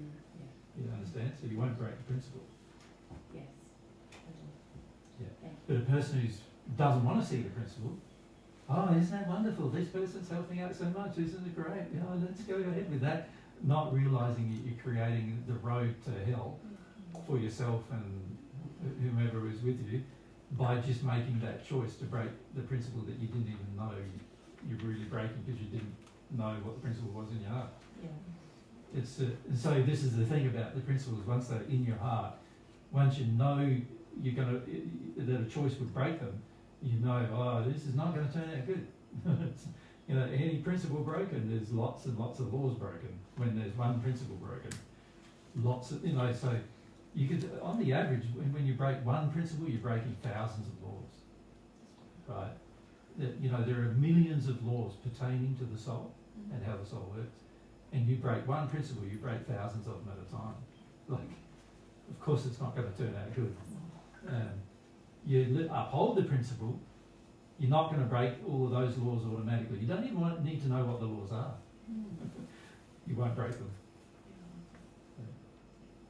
And so you won't get the negative consequence of having broken them in the future. Suzanne?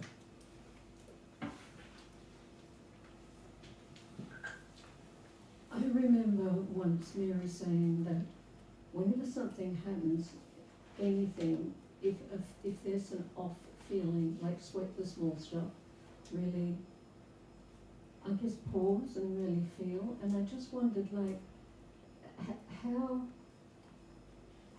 in that situation would you try to discover or learn what the principle is? If you know something's Well, off, firstly, but you I don't don't understand. necessarily agree with Mary's comment. Oh. Because you can feel bad about things when you're actually in an addiction.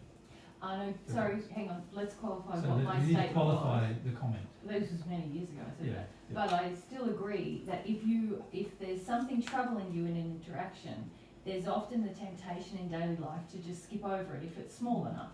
And I was saying, no, sweat that stuff, because that's showing you something that you need to deal with. Not necessarily that you're right if you're offended, you know, but that if there's something that's bothering you, there is something for you to explore emotionally. That's what But my I'm more statement- concerned my about things statement was. I'm more concerned about things that are not bothering you. Yeah, well, that's the next level, isn't it? The things that you don't even want to acknowledge because there's absolutely no connection to any sensitivity inside of you about it. That's right. That's where your biggest problems are going to be in your life. Yeah, that's the problem with not having principles in your heart, is that there are a whole heap of areas that don't bother you, that should be bothering you, right?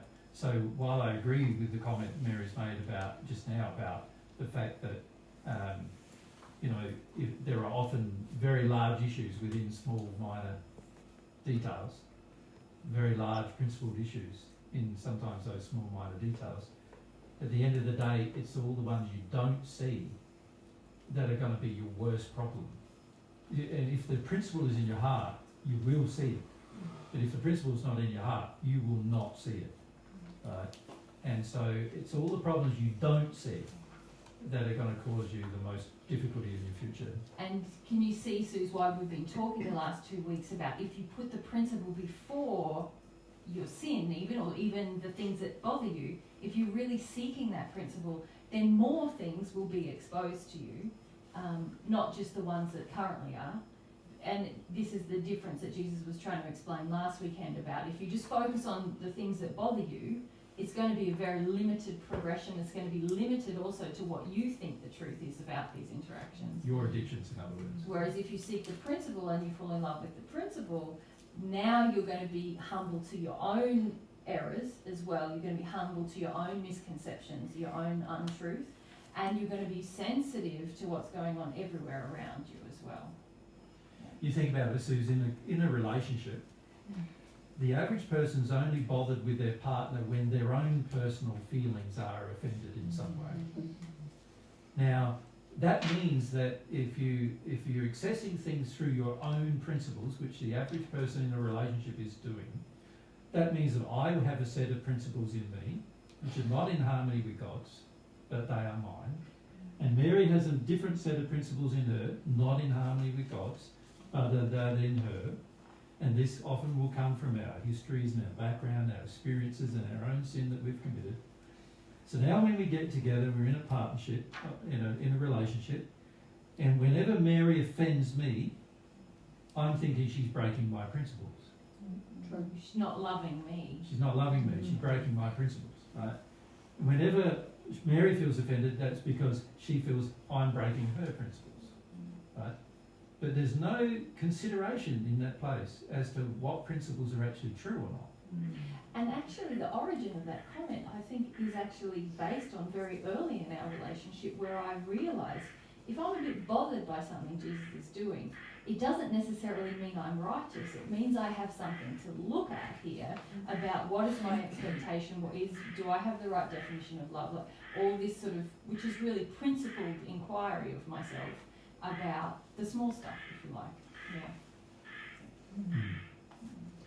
I can see where I still hang on to a lot of the principles that I learned from my parents too. Yeah, everybody does. Yeah. And that's where you waste a lot of time in your life, isn't it? True. Yeah. Massive. Yeah, and because everyone has their, fundamentally, as we talked about on our trip recently, fundamentally that big injury that we all believe ourselves to be God means that we all believe ourselves to have the right to establish our own principles. And that fundamentally means that my principles are going to be in disharmony with yours, right? And disharmony even with my partner's, Mary's. So if my principles were in harmony with God's, and if Mary was focused on making her principles in harmony with God's, can you see that automatically means we'll sort out our problems, doesn't it, with each other? Because the more mine become in harmony with God's, and the more Mary harmony with God's, the closer we will be, right? But often we don't see that happening in any relationship. What we see instead is the person, me, saying my principles are the only things that matter, and the other person... And the other person, if they've heard divine truth, is like, my principles are God's principles. So when they don't have God's principles. And of course there's constant problems. So in relationships, because you know all about my relationship, I know that, and I know that it's very flawed. How, in an interaction, what would be a good thing to do when you feel like when this... Just stop for a moment. See, if the principle is not in your heart, this is the kind of question you ask. Right. Can you see that? Because if the principle is in your heart, would you need to ask the question? See, let's say I'm interacting with Mary. The principle is in my heart about truth. And I have a certain feeling, and the principle in my heart says, I must say what that feeling is. Right? That's the principle in my heart. So I'm interacting with Mary. All of a sudden something comes up, I feel the feeling, the principle is in my heart, I've got to say the truth straight away. Like I'm not going to go and ask Sue, what should I do here in this relationship? Sue, can you help me out? Can you help me out? What's the principle in this? See, if the principle is in my heart, I'm going to interact with Mary in harmony with the principle in my heart. And also, when you interact with Archie and Laura and It'll be the Fab same. and Nikki, it'll be the same decision each time. I'm going to be truthful. Yeah. Yeah. So these are the kind of questions, and if you think about historically all the questions that have ever been asked of me in forums and seminars and whatever, many of them are along this kind of line, aren't they? It's like, what do I do in this situation? What do I do in that situation? And most people don't realise by asking those questions, what do I do? We're really just saying, the principle's not in my heart. Can you tell me what to do so that I don't have to get the principle in my heart first? Does that make sense to you? It's like saying, I want to do the right thing, and many of you do want to do the right thing, you think, right?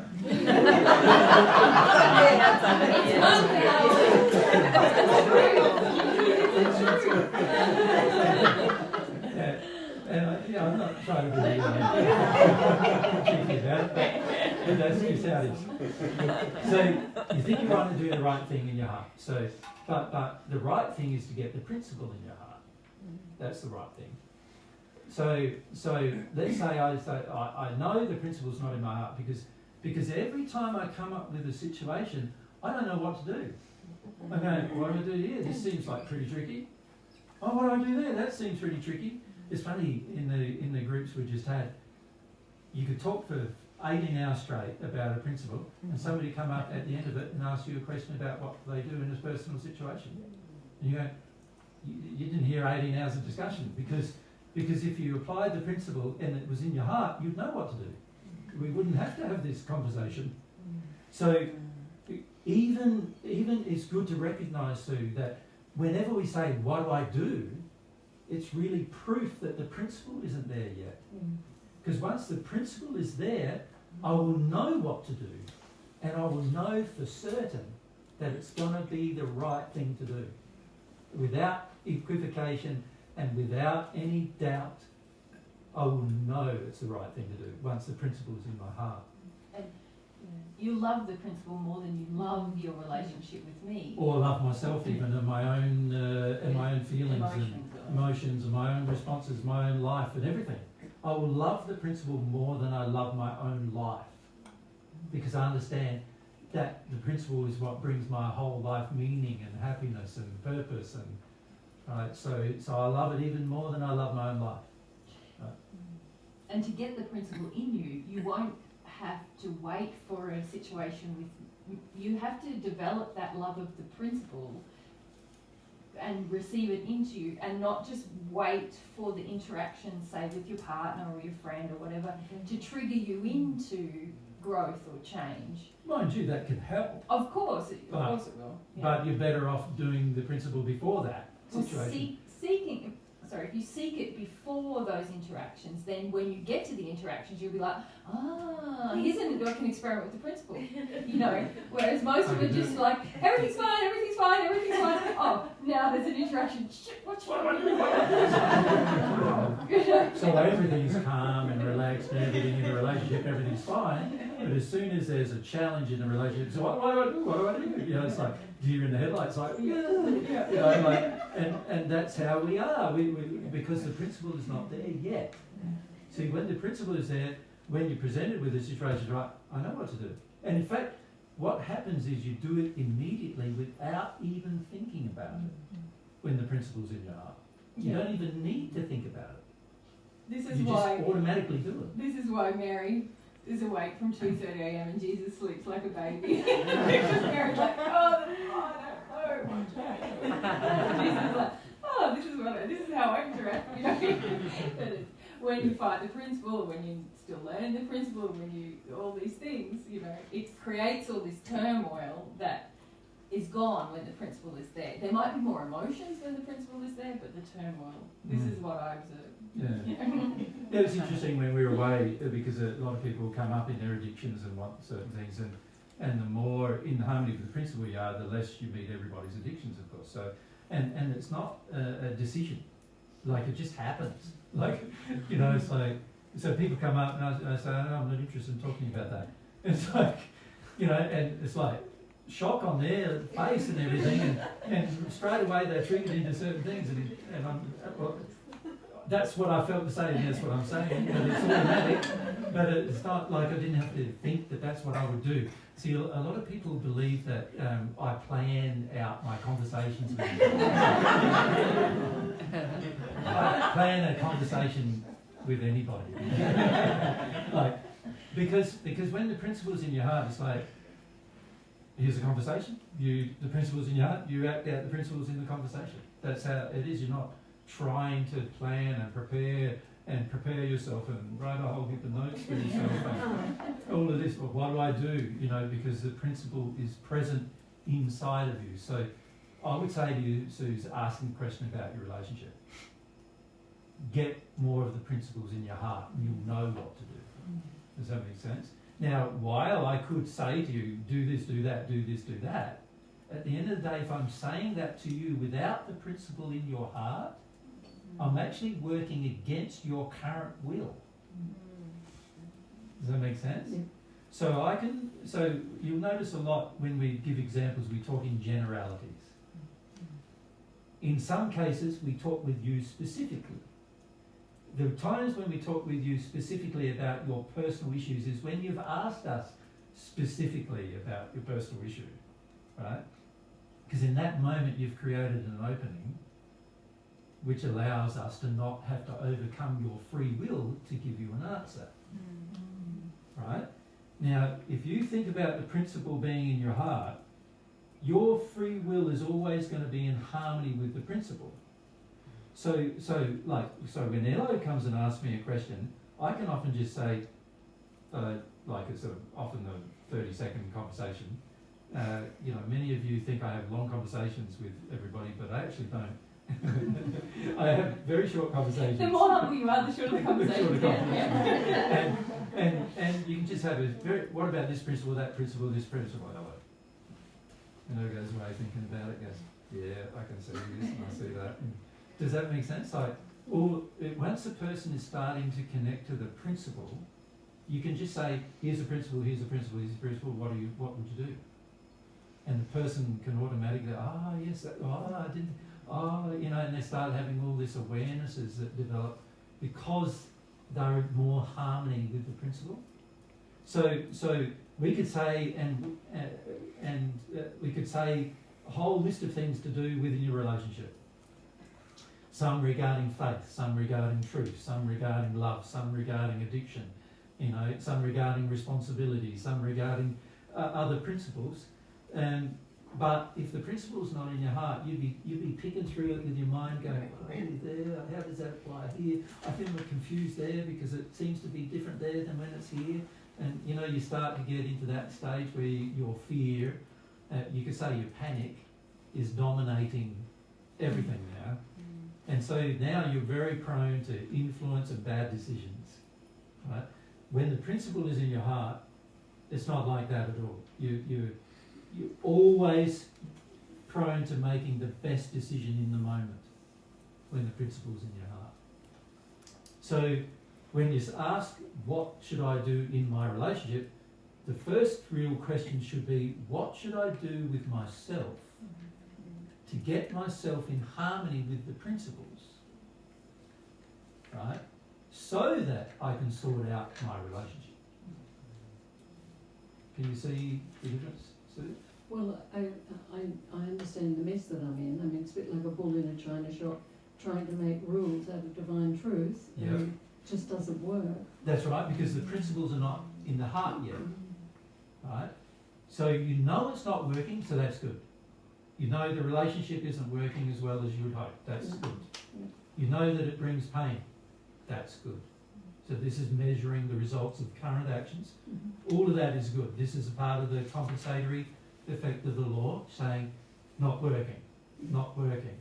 Sue's not working, you know, like not working. And you go, okay, it's not working, right? Then you go, well, what do I need to do to make it work? To sort this out? What you need is God's principles to sort it out. So that's what I would recommend is this. What principles are involved in love? What does love actually look like compared to what you think it looks like? What does truth look like compared to what you think it looks like? Now, and when you start asking these questions, you get a lot of external help to help you educate. And help from people on earth, but also your spirit friends will help you too. Ask, what does the principle of love look like? What does the principle of truth look like? What's involved in the principle? How does it look? Remember, we started this in Ireland, with the group about humility. We said, right, here's humility, here's a principle. It's a great principle for your life. You know, it's something that the human soul must learn to develop as a principle. What does it look like? And the average person doesn't really know, right? So the key is to firstly, remember we said to Claudia, key firstly, educate yourself about what it looks like. So what does love actually look like from God's perspective? What does truth actually look like from God's perspective? What does humility look like from God's perspective? What does faith look like from God's perspective? So these questions must be asked. And then compare that to what you think it looks like. Now, you can't do the first one by yourself because you already got taints about what you think they look like. That's going to come from outside of yourself. So reading the pageant messages can help with some of those things, right? Watching some of the stuff we've presented can help with some of those things, with what it looks like in terms of what do these qualities look like as they've been explained to you by someone that's not you. It has to be not you, because if it's you, it's going to be tainted by whatever you believe, right? It's going to have to come from outside of you somewhere. So it has to be not you, but it also has to be someone who does actually know about them, doesn't it? Not someone who just claims to know about them. There's plenty of people in the world, religious and otherwise, who claim to know what humility is. You know, some of them in the Catholic Church claim it's like whipping yourself, right? Some claim that that's humility. You know, some claim that faith is like you don't have to reason. There's no logic in faith. Some claim that there's like, you know, you just have to have faith that there's God the Father, God the Son, and the God the Holy Spirit. You know, it doesn't make any sense. So they're saying faith shouldn't make sense. Right? Is that true? Right? So, you know, you can write down faith should make sense. It should be logical. It should be, you know, you can write down the aspects that you can see already, and through this you'll get inspiration as well. And then you can say to yourself, what do I think of this? And compare the two. And then you'll start to recognise, this is where a lot of my sins are. Like, I think love is meeting a person's addiction. That's love. Now, if I think that, then, and you do think that, you think that at this stage. So when Raj comes along, you're going to try to meet his addiction, right? So in the relationship, you'll try to meet his addiction, but after a while, it becomes exhausting, right? So there's the detrimental effect of doing it out of harmony with love. So let's be honest and say, well, love isn't meeting a person's addiction, because every time I meet the person's addiction, it feels worse. It gets worse.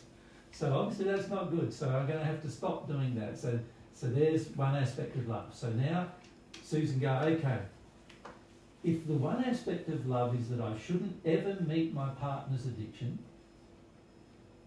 let's start feeling about what his addictions are and my addictions to meet them. Right? Let's feel about just that. And then every time he wants an addiction met, or I want one met, so if I want one met, I don't meet it. Don't seek him out. Don't seek her out any. So if I want an addiction met from Mary, I don't seek her out anymore. And if Mary comes to me seeking addiction, I go, sorry, you're in an addiction. Can't do anything about it. All right? See what happens. And as you see what happens, your faith builds, your faith in the principles builds. By engaging that behaviour, everything changes. So it starts with your education, and then it continues into your sincere personal application of the education. So remember I said that to Claudia, there are the two things that we need to do to make progress, and in every situation you can do these two things. You get educated and then make some sincere application of that education. So to sort out the issues with a relationship, you need education about the principles, and then you need to put it into sincere application. And everything will get sorted out. Now it might mean that Raj sorts himself out and you closer, or it might mean that Raj doesn't sort himself out and you break up. and it doesn't matter, how old are you now? 75. 75, doesn't matter, you're young. I've got 1 foot in the grave, but that's okay. You got 1 foot in the grave. Oh, I don't even believe that. Your soul has no grave. So. Not even for your flesh to go. That's pretty healthy. That's right. Yeah, you got to do the dig, get a dig. Yeah, dug the grave, yeah. And, yeah, so can you see though that I think partly what stops you, and this stops many people of your age, and most people above my age it stops as well, is that most people go, but I'm too old now to make these changes, and I'm too old to make an adjustment in my relationship, And there's all the logistics of it, and the difficulties of that, and there's all these other problems that would happen because of it. But you see, you're only 75. And there's a lack of faith. And there's thousands of years ahead of you. And the earliest time you can make decisions, the better off you'll be. Right? And if it happens when they're 75, well, at least it happened when you were 75 and not 175. True. Right? Yep. And this is a part of faith too, that you've got to make the decisions and you've got to act in harmony with the principles, no matter what your personal circumstances are. Right? And no matter how much you think you're not going to get looked after or cared for, and no matter how much, you believe it's going to be too hard, because these are all just corrupt faith, like playing out. And it's very important to learn how to make these decisions as rapidly as you can. The faster you can make decisions in harmony with principles, the faster your life will change. Yeah. And, you've been unhappy in your relationship ever since I've known you. And how long have we known each other now? It must be a solid 15 years, isn't it? Yeah. And the whole time. Go on. I think underneath the tide's still unhappiness. I know, that's a troubling thing, isn't it? It is. It is, isn't it? Like that you get so, like you stay in unhappiness for such a long time that the only way to continue living in it is to just numb out to it. Yeah, and that's a really sad thing for your soul, because for your soul to enjoy life, it's going to have to not be numb. It's going to have to be sensitive. And numbing out is not a good course of action. And this is something that happens to many people, so it's not just yourself. And most people, usually by the time they're in their 60s or 70s, they've numbed out to a large portion of their life. And it's not good. It's not good for our soul, not good for our future. You see, a lot of people in the situation you're in don't change it while they're on earth. They arrive in the spirit world and there's forced changes, but they're still numb.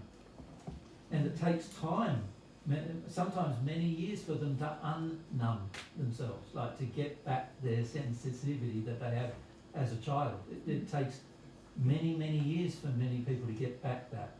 So the earlier you can start that process, the better it's going to be. And it's better for everyone around you too, by the way, not just you. I'm not sure that I've ever really known what it is to be happy. I'd agree. From childhood all the way through. Probably don't have very good expectations. Yeah, I think most people would feel the same.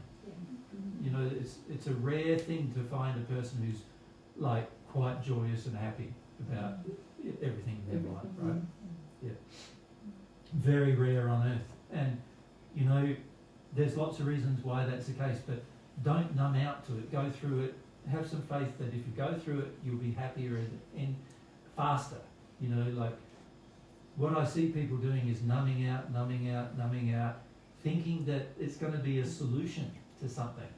But it isn't. It just creates more problems. And it creates more problems not just when you're alive on earth, but as your life continues in the spirit world, there'll be more problems there too. So far better to address that as much as you're able to. I'll let you know I have a problem. I have an anger problem. Yep. And probably because I haven't, all my life I have been numbing out and really not seeking to find the right solutions to things. So what's happening now is I just respond to a lot of things by being angry. Yep. And that's you just get to feel that this is just, you know, what on earth am I? With that's the wrong direction, Suze. That's just judging yourself for an effect that is really almost the natural consequence of living in addiction and numbing out. You're going to end up in an angry place. Wouldn't it be better to say, what's the truth of how I've gotten here? Yeah, and also I don't see anger as a huge issue. Remember years and years ago I gave a talk, anger is your... Your friend or your friend? No, I said, not your friend. Fear is your friend. Let's not make friends. Many of you have made friends with me. You crossed it over. So anger is your... Fear, they use fear to guide me. Tell me what to do, fear. And anger, you'll be my friend. That's how most of it is. It's like the opposite of what I said. It's sort of like, yeah, as Mary said, fear is my guide and anger is my friend. But actually, fear is your friend and anger is your guide. And if you look at anger being your guide, your anger is telling you things are wrong. Something's wrong, and you want control over it. Yeah, I do. Right? So something's wrong, and you want control over it, is what your anger is saying.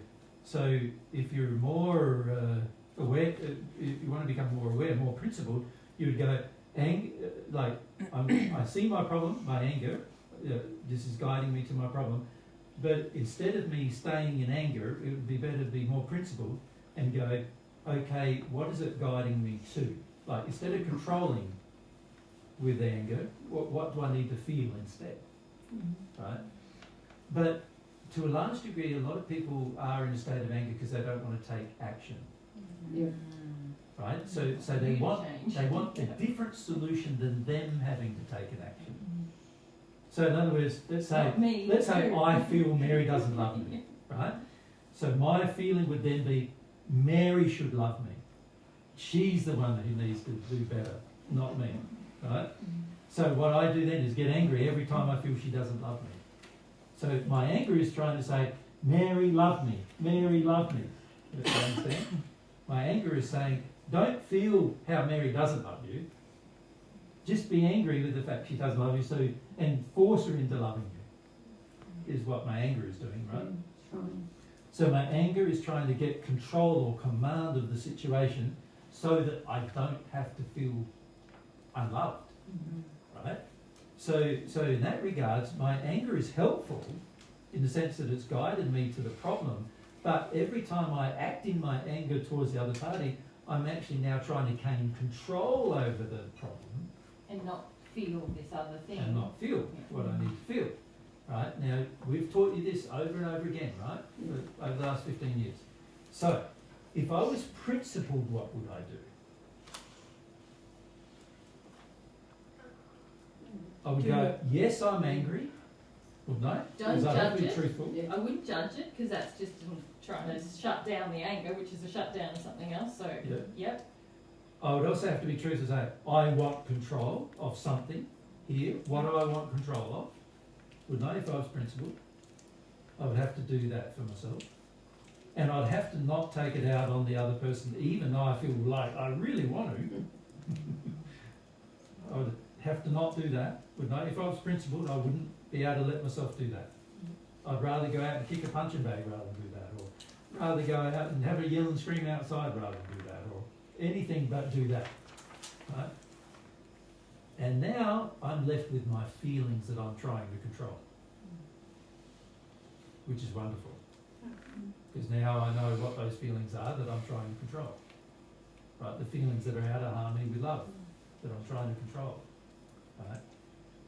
If I do that, if I act in a more principled manner with my anger, then I'll work out a lot of things. Yeah. And I would be less inclined to build myself up as well.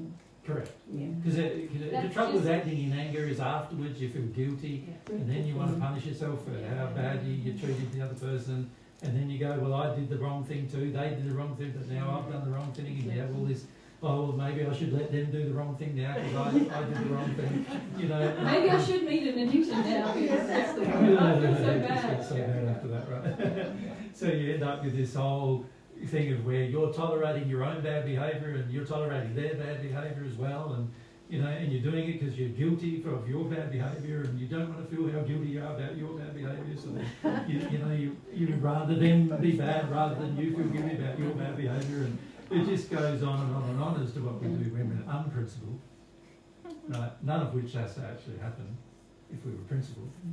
And the beauty of being principled in these circumstances is that you'll rapidly find out the emotions you have, you'll rapidly find out your problems, but also you'll start to make decisions and choices, and rather than just hoping for a better outcome by being angry about it. See, the average person uses anger to get a better outcome. It's a corrupt faith, isn't it? Yeah. Where we think that anger is going to provide the solution. Yeah. It's like the more Mary doesn't love me, the more angry I get with her. As if that's going to help. But anger says, yes, anger's my friend. It's going to help. You know what I mean? Yeah. So obviously that's not going to help. You know, the more angry I get with Mary, the less she's going to love me, right? Yeah. So that's not going to be the solution to her loving me. But because my anger is telling me it is the solution, because my anger says I don't want to feel how unloved I am. I just want her to love me. So get her to love me. Try harder to. So in other cases it might be okay. If Mary will love me more if I do more for her. Right. So try harder with Mary. I try harder with Mary. Try harder with Mary, and she still doesn't love me. Sort of like, you know. But I try harder and try harder, and hopefully she'll love me if I try harder. You know, if I do more for her and make her feel more fulfilled in all different areas and give her more allowances, you know, in terms of day-to-day life, and just let her do what she wants, but also whatever she wants I do for her as well. You know, hopefully in the end of that she'll love me. No, she won't. She'll disrespect you. Yeah. Right? Isn't that the result of that? And that's what's going to happen for sure. But the average person doesn't feel that way because they either don't want to be like in a rage. If they don't want to be in a rage, then they do this other thing, which is panda, and hope that works. And of course none of those things work because both of them, or the rage and the pandering, are out of harmony with the principle. Yeah. And this is why the principles are so economical, is once the principle's in your heart, you'll know exactly what to do in every circumstance, in every moment, without even having to make a decision about it. And we already do that, don't we, with fundamental things like don't steal, you know, issues that maybe we've learned about the environment and everything. Like, we do have some principles. Some. Yeah. The average person has some. Yeah, and so that kind of proves... No, you know not to murder, and you don't think about murdering someone every day, right? You don't go, oh, You don't do that. oh, God, don't do that, don't do that. Raj is annoying me, don't murder him. Because that feeling is not in you, right? Yeah, and the principle is in you, it's not right, and it's in your heart, which says, you know, for a murderer, it's not in his heart. You know, for a murderer, he feels opposite to that. He feels like, I've got the right to murder somebody. I can do it any time I want. That's how a murderer feels. The principle is not in his heart. The principle of, you know, not murdering is in your heart. So you don't have to worry about not murdering someone. It's never going to happen. Right? But there are other principles that are not in your heart. Corrupt, yeah. That are corrupted, but not in your heart. And of course, those principles that are not yet in your heart, there'll be an opposite principle generally that is in your heart, that you'll be acting upon, the corrupted principle, and then of course that's going to cause all sorts of trouble and problems. Yeah. So I think the important thing to say to your Suze is this: focus more on getting the principle in your heart rather than sorting out your relationship. Because if you get the principle in your heart, you will know how to sort out your life. The whole life. Not just a relationship. Your life with your children, with your parents, with your husband, with anybody in the future. Women, men, you'll know how to deal with all those things. because the principles will be there, right? So that's the thing to focus your attention on more than anything else. Now, the average person then goes, but then I don't get my problem solved. I want my problem solved today. And I'm going, your problem ain't going to be solved unless the principle's in your heart. The most economical way to get any problem solved is to have the principle in your heart. Because no problem is able to be solved without the principle in your heart. You follow? So while it may look like it's going to take a long time, it doesn't have to. It may look like it is going to. And then we get into this impatient state where we go, oh, but I want the answer now.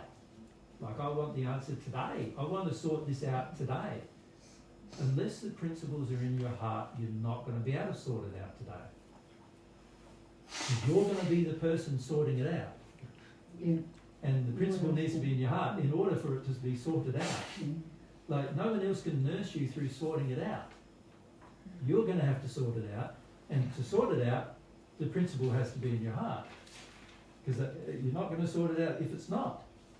So the most economical thing to do is to get the principles in your heart, and then you'll find it so easy to sort out everything. Right? And when I say easy, you won't care about your feelings about it. You won't care about Raja's feelings about it. You won't care about your mum and dad or your kids' feelings about it. You'll sort things out. It won't matter who's feeling what, even if you're feeling something. That doesn't matter either. They're just all ant emotions. Right? Because the principles are mountains and the emotions are ants. Yeah? The principle is the thing that matters. That's the thing that's going to bring happiness. It's going to bring fulfillment. And it's the strong thing, actually. It's really It's the power. It's where the power is. It's where the power is. Yeah. God designed the whole universe around His principles. Yeah. Everything works when you're in harmony with the principle. That's where the power of your life is, in the principle. You know, everything's going to work out a lot better when you're in harmony with that principle. So yeah.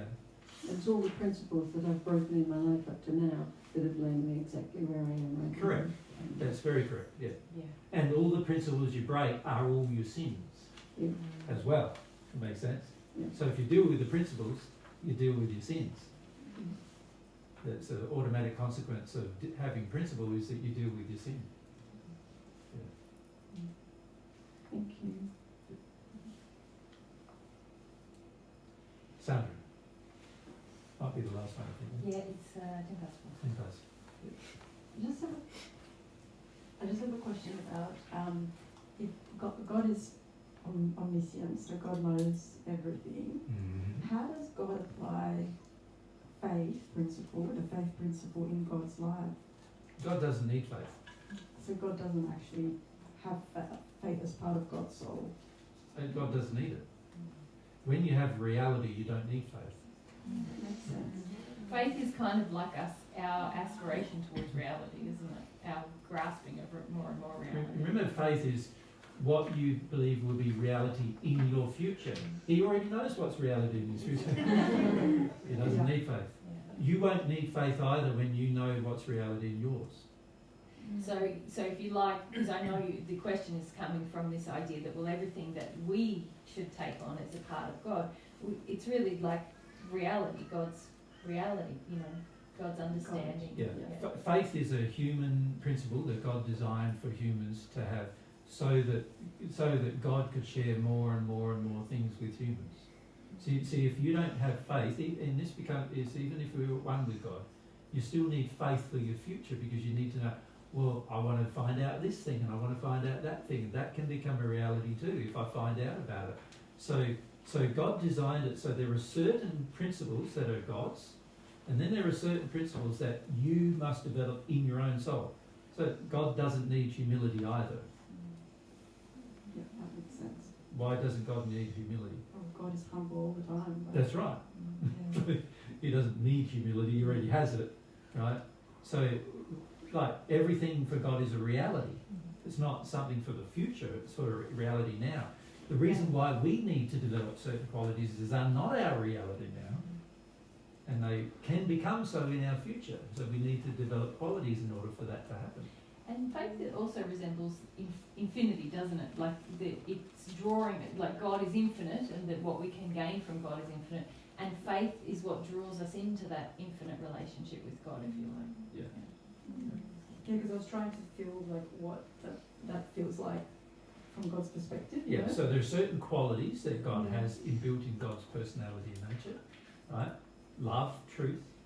Then there are certain qualities that you are going to have to build into your nature In order to get in order to benefit from God's other qualities. principles. That's so cool. Faith, humility.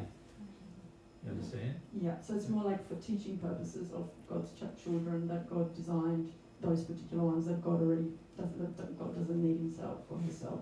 That's right. When you know everything, Yeah. and you infinitely know everything, what do you need? Like it makes sense, doesn't it? There's certain things God doesn't need. So God has wisdom, power, knowledge. God doesn't need faith.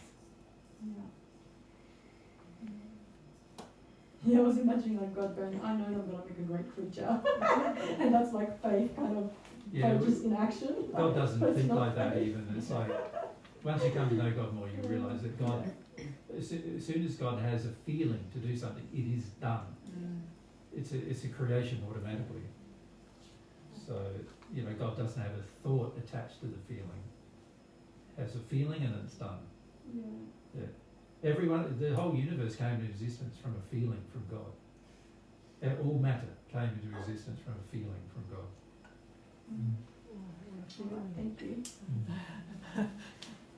There's a lot of things about God, right, that obviously, more and more you progress, the more you'll come to understand better, right? But at this stage, just to understand, there are certain qualities God has that God wants to share with you, and then there's qualities that you are going to need to develop that God doesn't need to have in order for you to accept what God wants to share. Or what God already has. Yeah. Because faith opens you to seeking more. Like, imagine if you just like, okay, I got the love principle, I got the truth principle, done. A lot of people believe this, right? New Age concepts, they all say, there's a spark of divinity in you. Even the Bible says that, actually, in one verse, there's a spark of divinity in everyone. It's not true. If there was, would it be so much problem trying to have a relationship with God when you're not in that state? Well, the whole concept of there being a spark of divinity in humans. No, there's humans in humans. Like God created you to be a human. And then with the potential of receiving divinity if you so desire. But that requires desire. Desire requires faith. Desire is a fundamental principle associated with the amalgamation of love and faith.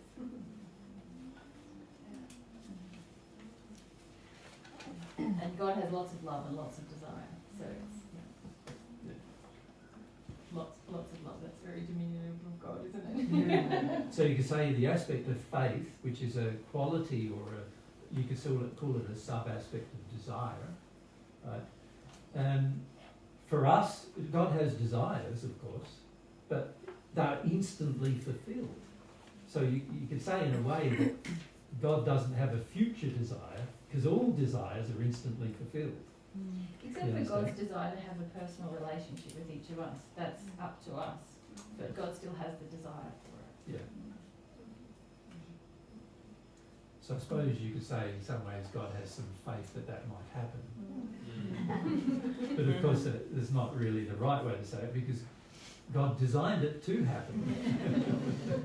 So, yeah. But there's other qualities, obviously, that we need to develop. Right? We need to develop faith, humility. Faith is on the part of humans, it's the thing that's going to lead you in a lot of places that you otherwise wouldn't go. So that's why it's such an important quality for a human to develop. It is a sub-aspect of desire, though, which is something God does actually have. And once you become, the more developed you become in your soul, what I think will eventually happen is everything you desire will instantly be created as you desire it. Does that make sense? Based on your capacity to create the thing. Based on your development in the other principles. That's right. Your soul development, in other words, in love, your capacity to create will as soon as you have a desire, the thing you have the capacity to create would be created. And that does happen for some of our celestial brothers and sisters, yeah? You'll see it more in the union state. The thing you create will be created because the desire is present. Yeah. You think about it now for many of your lives, it's only your desire that gets you to a certain place, isn't it? Yeah. Without your desire, you wouldn't do much at all, right? Yeah. Your desire leads you to take an action that then leads you to a result. Yeah. As I say, it was the last question. Just on the topic of faith, I was reading a Paget message from, I think it was John the Baptist. Yep. I'm not going to try and say it because I'll butcher it, but he was saying something about, I think James Paget asked him about faith, and he said, we didn't have much, but one thing we did have was faith. And he said it's so important, and I was just wondering, like, what things did you know, some of your friends and stuff develop at the time, which made them just like, no, this is it, this is how it is. I'm just going to live by this by the principles, no matter what. Yeah, like how did that happen for those guys? And obviously, you know, whoever, like, or even all the people who weren't in the recorded or didn't do private messages. Yeah, I was just wondering about that. Well, if you think about,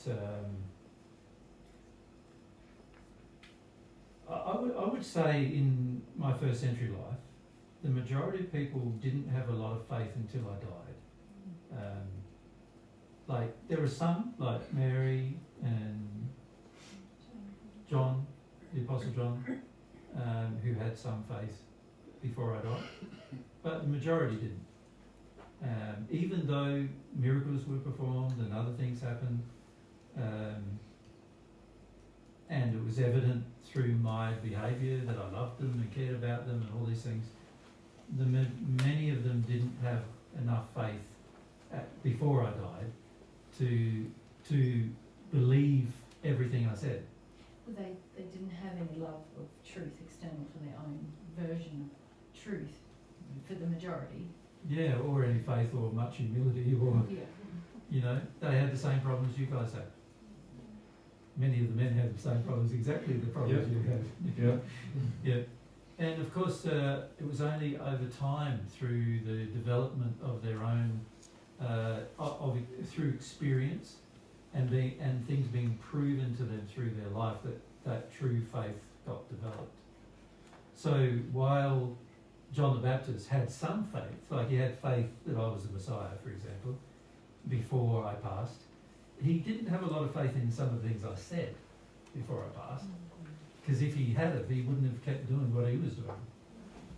And he wouldn't, which would have meant that he would have lived probably a bit longer life than he did live. Did he die before you? Yeah, he did. Yeah. Yeah, he died around about 18 months before me.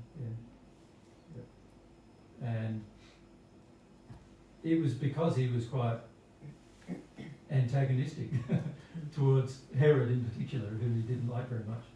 And he hadn't dealt with his love issues with his dad and a number of other things that caused him to act in the manner he did. And that led to his death, right?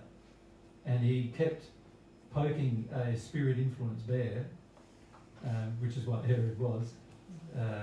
You know, so Herod was under a lot of spirit control, and John the Baptist just kept poking him all the time in the eye, basically, hoping that eventually he'd get a good response when the only thing that could happen from John's behaviour was a bad response, right? And sometimes we talked about it, but John didn't have enough faith to trust what I was saying at the time. That makes sense? Yeah. Yeah. So he trusted some things, Yes. but other things, because of the emotional injuries and his desire to not be humble to those emotional injuries, Yep. caused all these negative things like his death and Yep.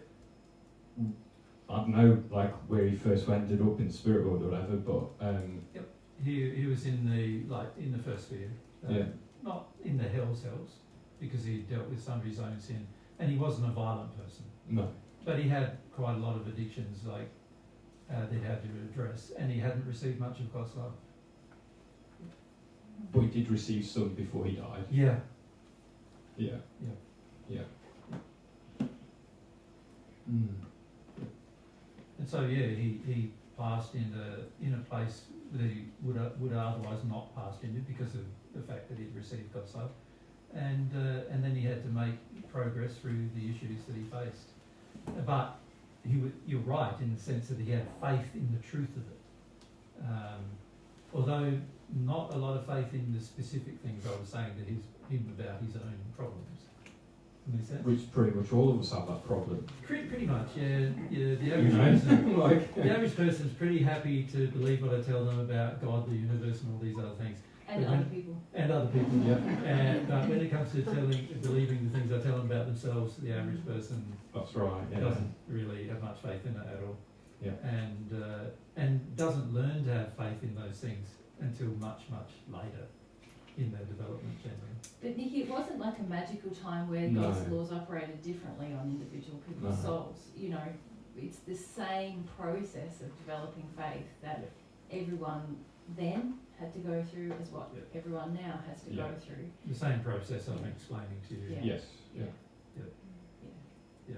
There were some benefits in that Jesus was at one with God. That was a pretty big benefit. Yeah, you'll see that as a benefit if I become at one with God again, like in the sense of our condition, which will mean that we have to become at one with our soul as well. So we don't know. This is an experiment. This is the first time anybody's returned. So we don't know whether that's going to happen. But we are, we have faith that it's going to happen. I was going to say, you've got faith, you know. I don't remember that faith right. and I am doing everything I possibly can to have that happen. But and so that would certainly provide some additional potential motivation for people's faith. But it shouldn't need that, should it? In a way, like if we're self-responsible, right? And we're growing our own faith. Like it would help. Like I'm not saying if you guys are at one with God, they'll be like, wow. But yeah. Do you know what I'm saying? The thing you need is truth. Yeah. That's the thing you need, more than anything else. And that has to come from an outside source. So, that it's not going to come from inside yourself. A lot of people think it does, but it doesn't. It has to come from an outside source. Now, so in that regard, you need somebody to share with you the truth. And, this is the opportunity the 14 had, was to come to earth and share the truth. Because we could see the truth was being diluted more and more and not being shared. And so, in that regard, you do need me. Yes. Does that make sense? In the sense of, you need someone to share the truth. But just like you'll need a guide in the spirit world when you arrive there, someone who can share the truth with you that's beyond your own condition to understand at the time. And everybody needs that, right? Yeah. Including myself. I that's the relationship I have with God. I need that truth from God, right? So everybody needs that to receive that truth. Of course, when you become at one with God, you then have that direct relationship established, which means that you can receive that directly from God, and so you don't really need anybody else to guide you. Although there's plenty of times when we have guided spirits in the celestial heavens, Okay. because there's certain things they couldn't understand that God was trying to share with them, for example. Even though they're at one with God and stuff. Yeah. And still do. Yep. Still do. But you will find that your faith will improve when there's somebody around you who's reflecting God's love to the point where they're at one with God. That certainly is true. Yeah. Your faith will improve then, but not to the extent that you expect it to. You still got to go through all your feelings and go through your false beliefs and all of growing your own faith. Like, you've got to go through all of that yourself. The reality is, if I was like walking on water and, you know, flying in the sky and teleporting and everything else, say, who knows what we'll be able to do when we're one with us? I don't know. And, you know, AJ's got no idea. And so, but let's say all those things were possible, you'd still have to go through the emotional thing. Yeah. Yes. And Which is why that's it's a where thing. most people don't have faith. Yeah. And this is the thing where it's like, you're always trying to teach us about going through these things because we have to go through them. No, like, even if you guys become at one with God, like you said, it's build our faith. But at the end of the day, I'm still at home by, you know, with me. I've got God if I want to talk to God or speak to, like, ask help from God and my guide and stuff. But I still got to do that. That's right.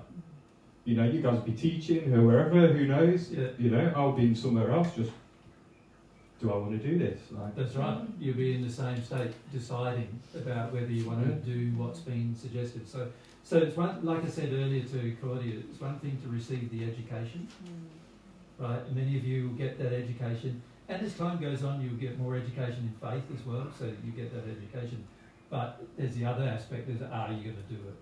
exactly. And that, you know, nobody can make that decision for you. nobody. And that's the good part of the design, I think. And no amount of anybody around you doing amazing things is going to necessarily change your mind on that either. It might just make you really angry. Yeah, because you guys would have probably seen loads of people in the first century, right? Yep. How many of those actually were sincere versus how many were angry, you know? Yeah, there probably, by the time I died, there might have been 500 sincere people maybe. Oh, Which is a fair bit. that's a lot. Yeah, but when you compare all the people we talked to, which was A lot more. probably 1 million or more, not a very high percentage. And many of them learnt to develop that sincerity that had begun by the time I passed over the course of their life. So they improved their sincerity, many of them, and before they passed. But, you know, they'd seen more than you've already seen. In a lot of regards, you know. Oh, in terms of like the miracles and stuff. Yeah, things like that, and also, you know, the reflection of God's love towards people. So they'd seen all of that, and they'd also seen me after I died. So they had that advantage as well, where I actually appeared to them after I passed. So of course there was that added advantage too by that stage. But even with all of that, many of them still arrived in the first sphere of the spirit world. Yeah, and some in the hills. Yeah, Peter the Apostle Peter arrived in the hills when he passed. So, you know, there's the education, and then there's the sincere application. There's the doing it, you know. Got to be doers, like. Yeah. And it's so important to work through, like, the important thing I feel is to work through coming to love the principle for the principle's sake. For the beauty of For the the principle. beauty of the principle. Like, it's so important to come to love the principle for its own sake. You know, there are certain things that other people around you can do to prove things to you, but that doesn't guarantee you're going to come to love the principle itself for its own sake. Within yourself, you know, that requires your own effort and your own time and your own energy and your own desire and passion and faith and to be developed and humility to be developed, and nobody can really help you with that. It's something that you're going to have to do for yourself. Does that make sense with you? And without doing that, your progress will be relatively slow. If you're waiting for people around you to demonstrate things to you in order for you to get faith in the principles, then you're going to take a long time to get faith in the principles. Does that make sense? And remember that every principle you have faith in is going to increase your faith in God, because the principles are a part of God's personality, that they're actually a part of God's nature, these principles. Every law that God created was based on these principles. So you can see that the more in harmony you get with the principle, the more in harmony you get with God as well. And the more in harmony you get with every law, right? And this is why it's very important to have that love of God's love written on your heart, because then the principles are there on your heart, and then you can't break them. You know, it's impossible to break them after that. And that's why it's so important to do that. And it doesn't matter what is demonstrated you external to yourself. It doesn't guarantee that the principles will be in your heart. Yeah. I can see that that's true. Yeah. You know, I can see that because, you know, you guys are awesome teachers, but I just know it's me. I'm not doing the things that you're teaching. That's what's the problem. Well, the two problems, isn't there? There's the acceptance of the education, isn't there? There's the education itself, and then the acceptance of the education. And then there's, okay, I'm going to sincerely put that education into practice in my day-to-day existence. There's the two aspects, isn't there? And so a lot of people are prepared to accept some education. Some. And particularly the education that's not about them. All the bad things about what they're doing, the sins that they're engaging in and stuff. Oftentimes they're not even able to accept the good things that they're doing, let alone the bad things. And like there's many conversations I've had with people where I feel, I've said to them, you're doing this thing well, and they can't even accept that, you know what I mean? So the average person is okay accepting external truths about God, the universe, and how wonderful all that is. And you know what it was like for many of you when you started listening. It was like you had to be there, right? You thought, oh yeah, go along once and we'll see what it's like, right? And then after you get sort of hooked on it, because that's what happens, you're sort of like, I got to go every weekend. Like, what's going on? I got to go there every weekend. And many of you, you're in that honeymoon period of divine truth. You came to every seminar we did. Many of you, right? Because there's this sort of love of the external truth, right? But when there's a lot of Australian quotes use. I won't use any patterns. You know, when the going gets tough, or you could say, you know, when the you know. No, that's not one I didn't hear that one. Yes. They don't repeat it. And you know, like when the you know the tyre hits the road, you could say, or whatever. And when everything gets moving forward, the key is going to be your application, your sincere application of the truths that are about you as well. You see, a lot of times we receive all this external truth about the universe and everything, but we don't think that it applies to us. It's sort of like, oh yeah, isn't that wonderful? Isn't that wonderful? Isn't that truth wonderful? Isn't that a wonderful concept? And all, you know, and we're looking at it all very externally, and we're going, oh, isn't it all wonderful externally? But we're not seeing very clearly that it was going to one day, in order for it to benefit me, I am going to have to imbibe that external truth into me, in order for it to benefit me. If I don't get it in me, then you can see that I can listen to it in my ears for the rest of my existence. It's not going to benefit me a single iota. Right? For it to benefit me, it has to become a part of me. Right? And that's the struggle that everybody who hears divine truth ever in history has ever had. Is not listening to the external truth. That's the easy part. It's so beautiful. Why wouldn't you want to listen to it? The hard part is getting it in me. Yep.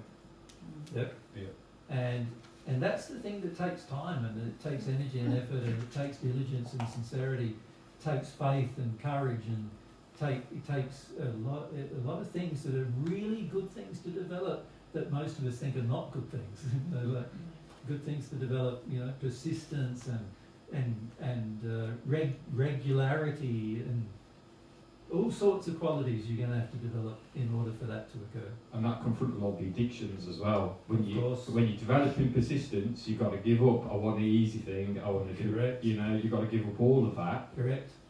Yeah, if any of you have hoped that there was a magical solution, Yeah. isn't that not true? Like, Absolutely. if you think about it, even before you even heard divine truth, many of you go, oh, where's the, you know, you go to this event, go to that, hoping for some magical thing to come along and see how magical it all is and how much magical change it's going to be. It's not ever going to be. It's going to be driven by sincerity. And I love that about God making it that way, because it means that you also have a large amount of sense of self after you've done it. It's sort of like, because you're learning about yourself as you're doing this, right? And your own capacity. And your own capacity to understand and your own Your abilities that are beyond what you thought you had. Correct. And like expansion beyond what you thought you yeah, could do. there's just so many benefits from the way God does it. You imagine if there was a magical wipe out all your sin and you're done. You wouldn't learn anything. You wouldn't know anything really either, would you? You wouldn't know what created your sin, why it was created, how it got created, why it was bad in the first place, what was... You just have a ton of demands, wouldn't you? Well, even if the demand could get rid of, even if you could get rid of that sin, so let's say you got rid of all your sins, so there wouldn't be demands, Nikki, after that. Yes. would there? So even if you did all that, you'd still have no knowledge. And there would be no soul knowledge, no feeling knowledge. And and you So when you're presented with the same situations again, what are you going to do? You don't know really what to do because there was no knowledge based on the soul in you to know what to do. You just do it all in again. a way, you'd just be like a child who just arrived on earth in an adult body, not knowing what to do still, but there's no sin, but, you know, within a short period of time, there'd probably be sin again. Yeah. That's why God's way is the most economical way of dealing with these problems. Thank you, guys. Yeah, it's awesome, man. It's like, so good. Preach it, baby.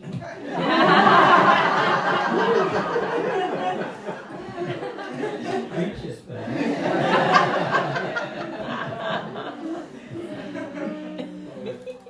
You can't preach something that's not in you, right? But once it's in you, you'll feel like it, because it is, you know, it's very hard to have it in you and then go, I'm not going to do anything about this now. Like, you realise how important it is for everything.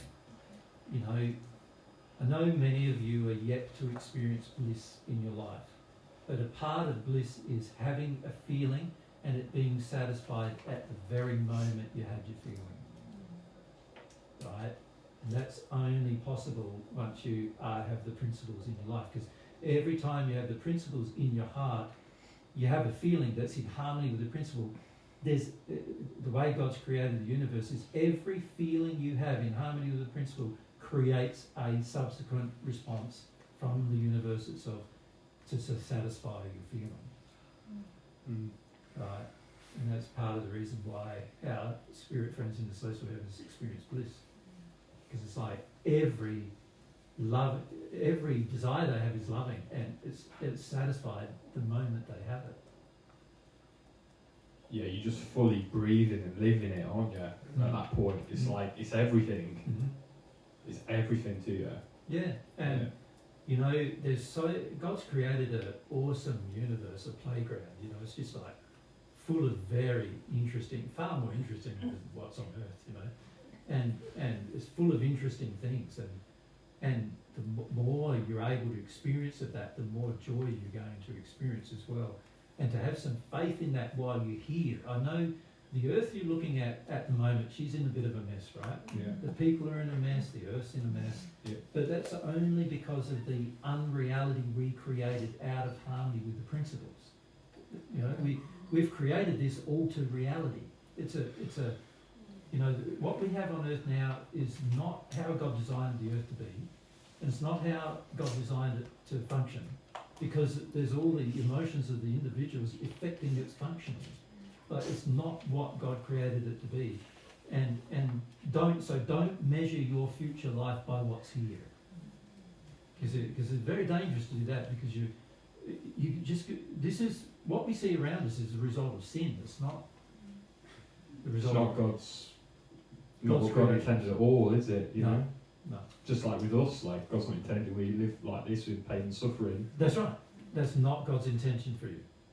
Yeah. God's intention is that, sure, you've got pain now in you and it needs to be released because it's in you. But God's intention is once it's gone, God doesn't want it back there for you. He wants you free of it. Right?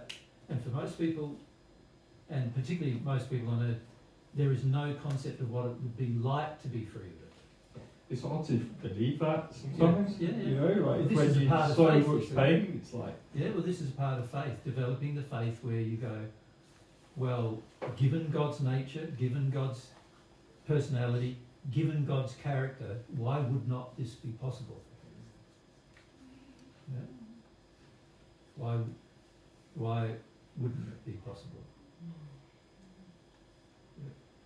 And that's the thing, is as you develop those qualities, you realise these things, and your faith will increase, and then you'll have a strong desire to do the thing. And this applies everywhere, spirit world here. If you can understand it here, you're going to understand it better there, for sure. Yeah. And you look at, when you pass, you look at the earth and you go, wow, that was like baby experience, you know. So I had my 100-year of baby experience on earth, if you're unfortunate. And yeah, I see what you mean when you say that. Yeah. well, you know, in its current state, you know, Yeah. it'd be different if it was in a perfect state, wouldn't it? You'd be fortunate to live here 150, 200 years and enjoy the baby state in an environment God intended it to be. But as it is now, it's a vast distortion of what God intended it to be. So it's quite unlucky to live 100 years old, because you're living in a place that's like Pretty full on. And unless you're at one with God, it's pretty hard to handle, to be frank. And you know, obviously if you're at one with God, it wouldn't bother you too much, but you might not last that long either, but who knows? But you know, it doesn't, what I'm saying is this is just a temporary state. We're temporary residents in an alien land, and it is an alien land now. Yeah. It's not the God's created land, it's an alien land. And we're temporary residents in this sort of far out alien environment, right? And it's time to, you know, have some faith that, okay, there's a whole heap of possibilities in our future if we start imbibing the principles and really getting them in our heart solid. We have the potential of changing this alien land into a friendly land. Into kind of what God initially intended it to be. That's right, that's the potential. But if that doesn't happen, we're guaranteed of it when we pass. If we're in a good place. Of course. Yeah. But if the principles are in your heart, you're going to be in a good place. Yeah. Yeah. Automatically. You'll be in a good place. And you have confidence in that, like, yeah. The second sphere is far better than here, and it's not hard to get to the second sphere. It's just principle of truth, and that's all you've got to get to the second sphere. Just one principle, understanding it in your heart. That's all you need to get to the second sphere. Right. So, principle of truth, second sphere straight away. Just the emotions about that. Just the emotions about the truth. That's right. Just that. Just having that principle in your heart, you'll be in the second sphere as soon as you're right. Like, why wouldn't you not want that, you know? And it doesn't really matter. And on earth, by the way, too, the principle of truth helps you a lot. Like, it helps us a lot. Like, there's so many situations that we faced, even in our triple A, where if we weren't truthful, it would have gone much, much, much worse. You know? Like the media and stuff, Yeah, and not just the media, but immigration, customs, all sorts. Yeah, much worse. Yeah. So even though the sin of the world is how it is, even living in the truth, in amongst all the sin of the earth, it still worked out well, better for you. Well, it would have been worse. Yeah, it would have been even worse, wouldn't it, if you... So it's not to say it was great, because the sin of the world still exists. But imagine if we had joined the sin of the world and been untruthful. Wow, that would be really, really bad. It couldn't have any positive outcome then. There's plenty of people who say they want to kill me. There's plenty of people who, you know, there's all sorts of things that happen when we meet new people. And plenty of people who are terribly spirit influenced and violent, potentially violent, that we meet, you know. And if you're not in harmony with love and truth with them, things can get out of hand pretty quick. If you're in harmony with love and truth with them, it gives you the best possible outcome in the circumstance.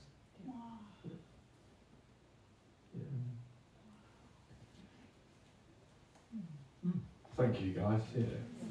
Absolutely. So I think we might leave it there for today, hey? Thanks for your participation, everyone. Thank you.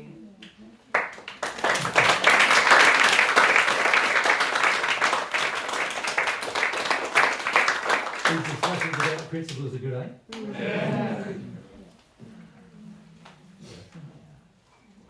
Yeah, you sort of, it also, what I find with the discussion about principles is that it helps you get to the stage where you feel like this is actually possible. It's possible. Yeah. And it's a good thing. Yes. When you're so focused on the individual sins, you go, man, there's thousands of them. I'm ever going to get through them, you know, like, you know, and I've often looked at my own in this life, you know, and because this life's a new experience for me. The first century, I didn't have sins to deal with, so, but in this life, you know, I've had sin to deal with, and you look at all the sins you've got to deal with, and you go, wow, if you just focus on them, it'd be very depressing all the time. Like, Makes it bigger than you, doesn't it? sorry? Makes it bigger than you. Yeah, yeah. Principles are not emotion, they're not. That's right. So the beauty of the principles in your life is that you've got something bigger than everything to hold on to, and bigger, and when you start putting, once they're in your heart and you start, you know, they're in your day-to-day life, you go, wow, it's like, how powerful is it? Like your faith increases like markedly in constantly engaging the principles, because every time you engage a new principle, you go, wow, that worked out really good, didn't it? Considering how bad it was looking, you know, and how good it turned out. It's like, wow, that could have turned out really bad, and it turned out really quite good. And you start seeing all of these things happening, and it just gives you more and more faith that the principles and God's love and the principles in your heart, God's love in your heart, everything much more beautiful than it would have otherwise been. Yeah.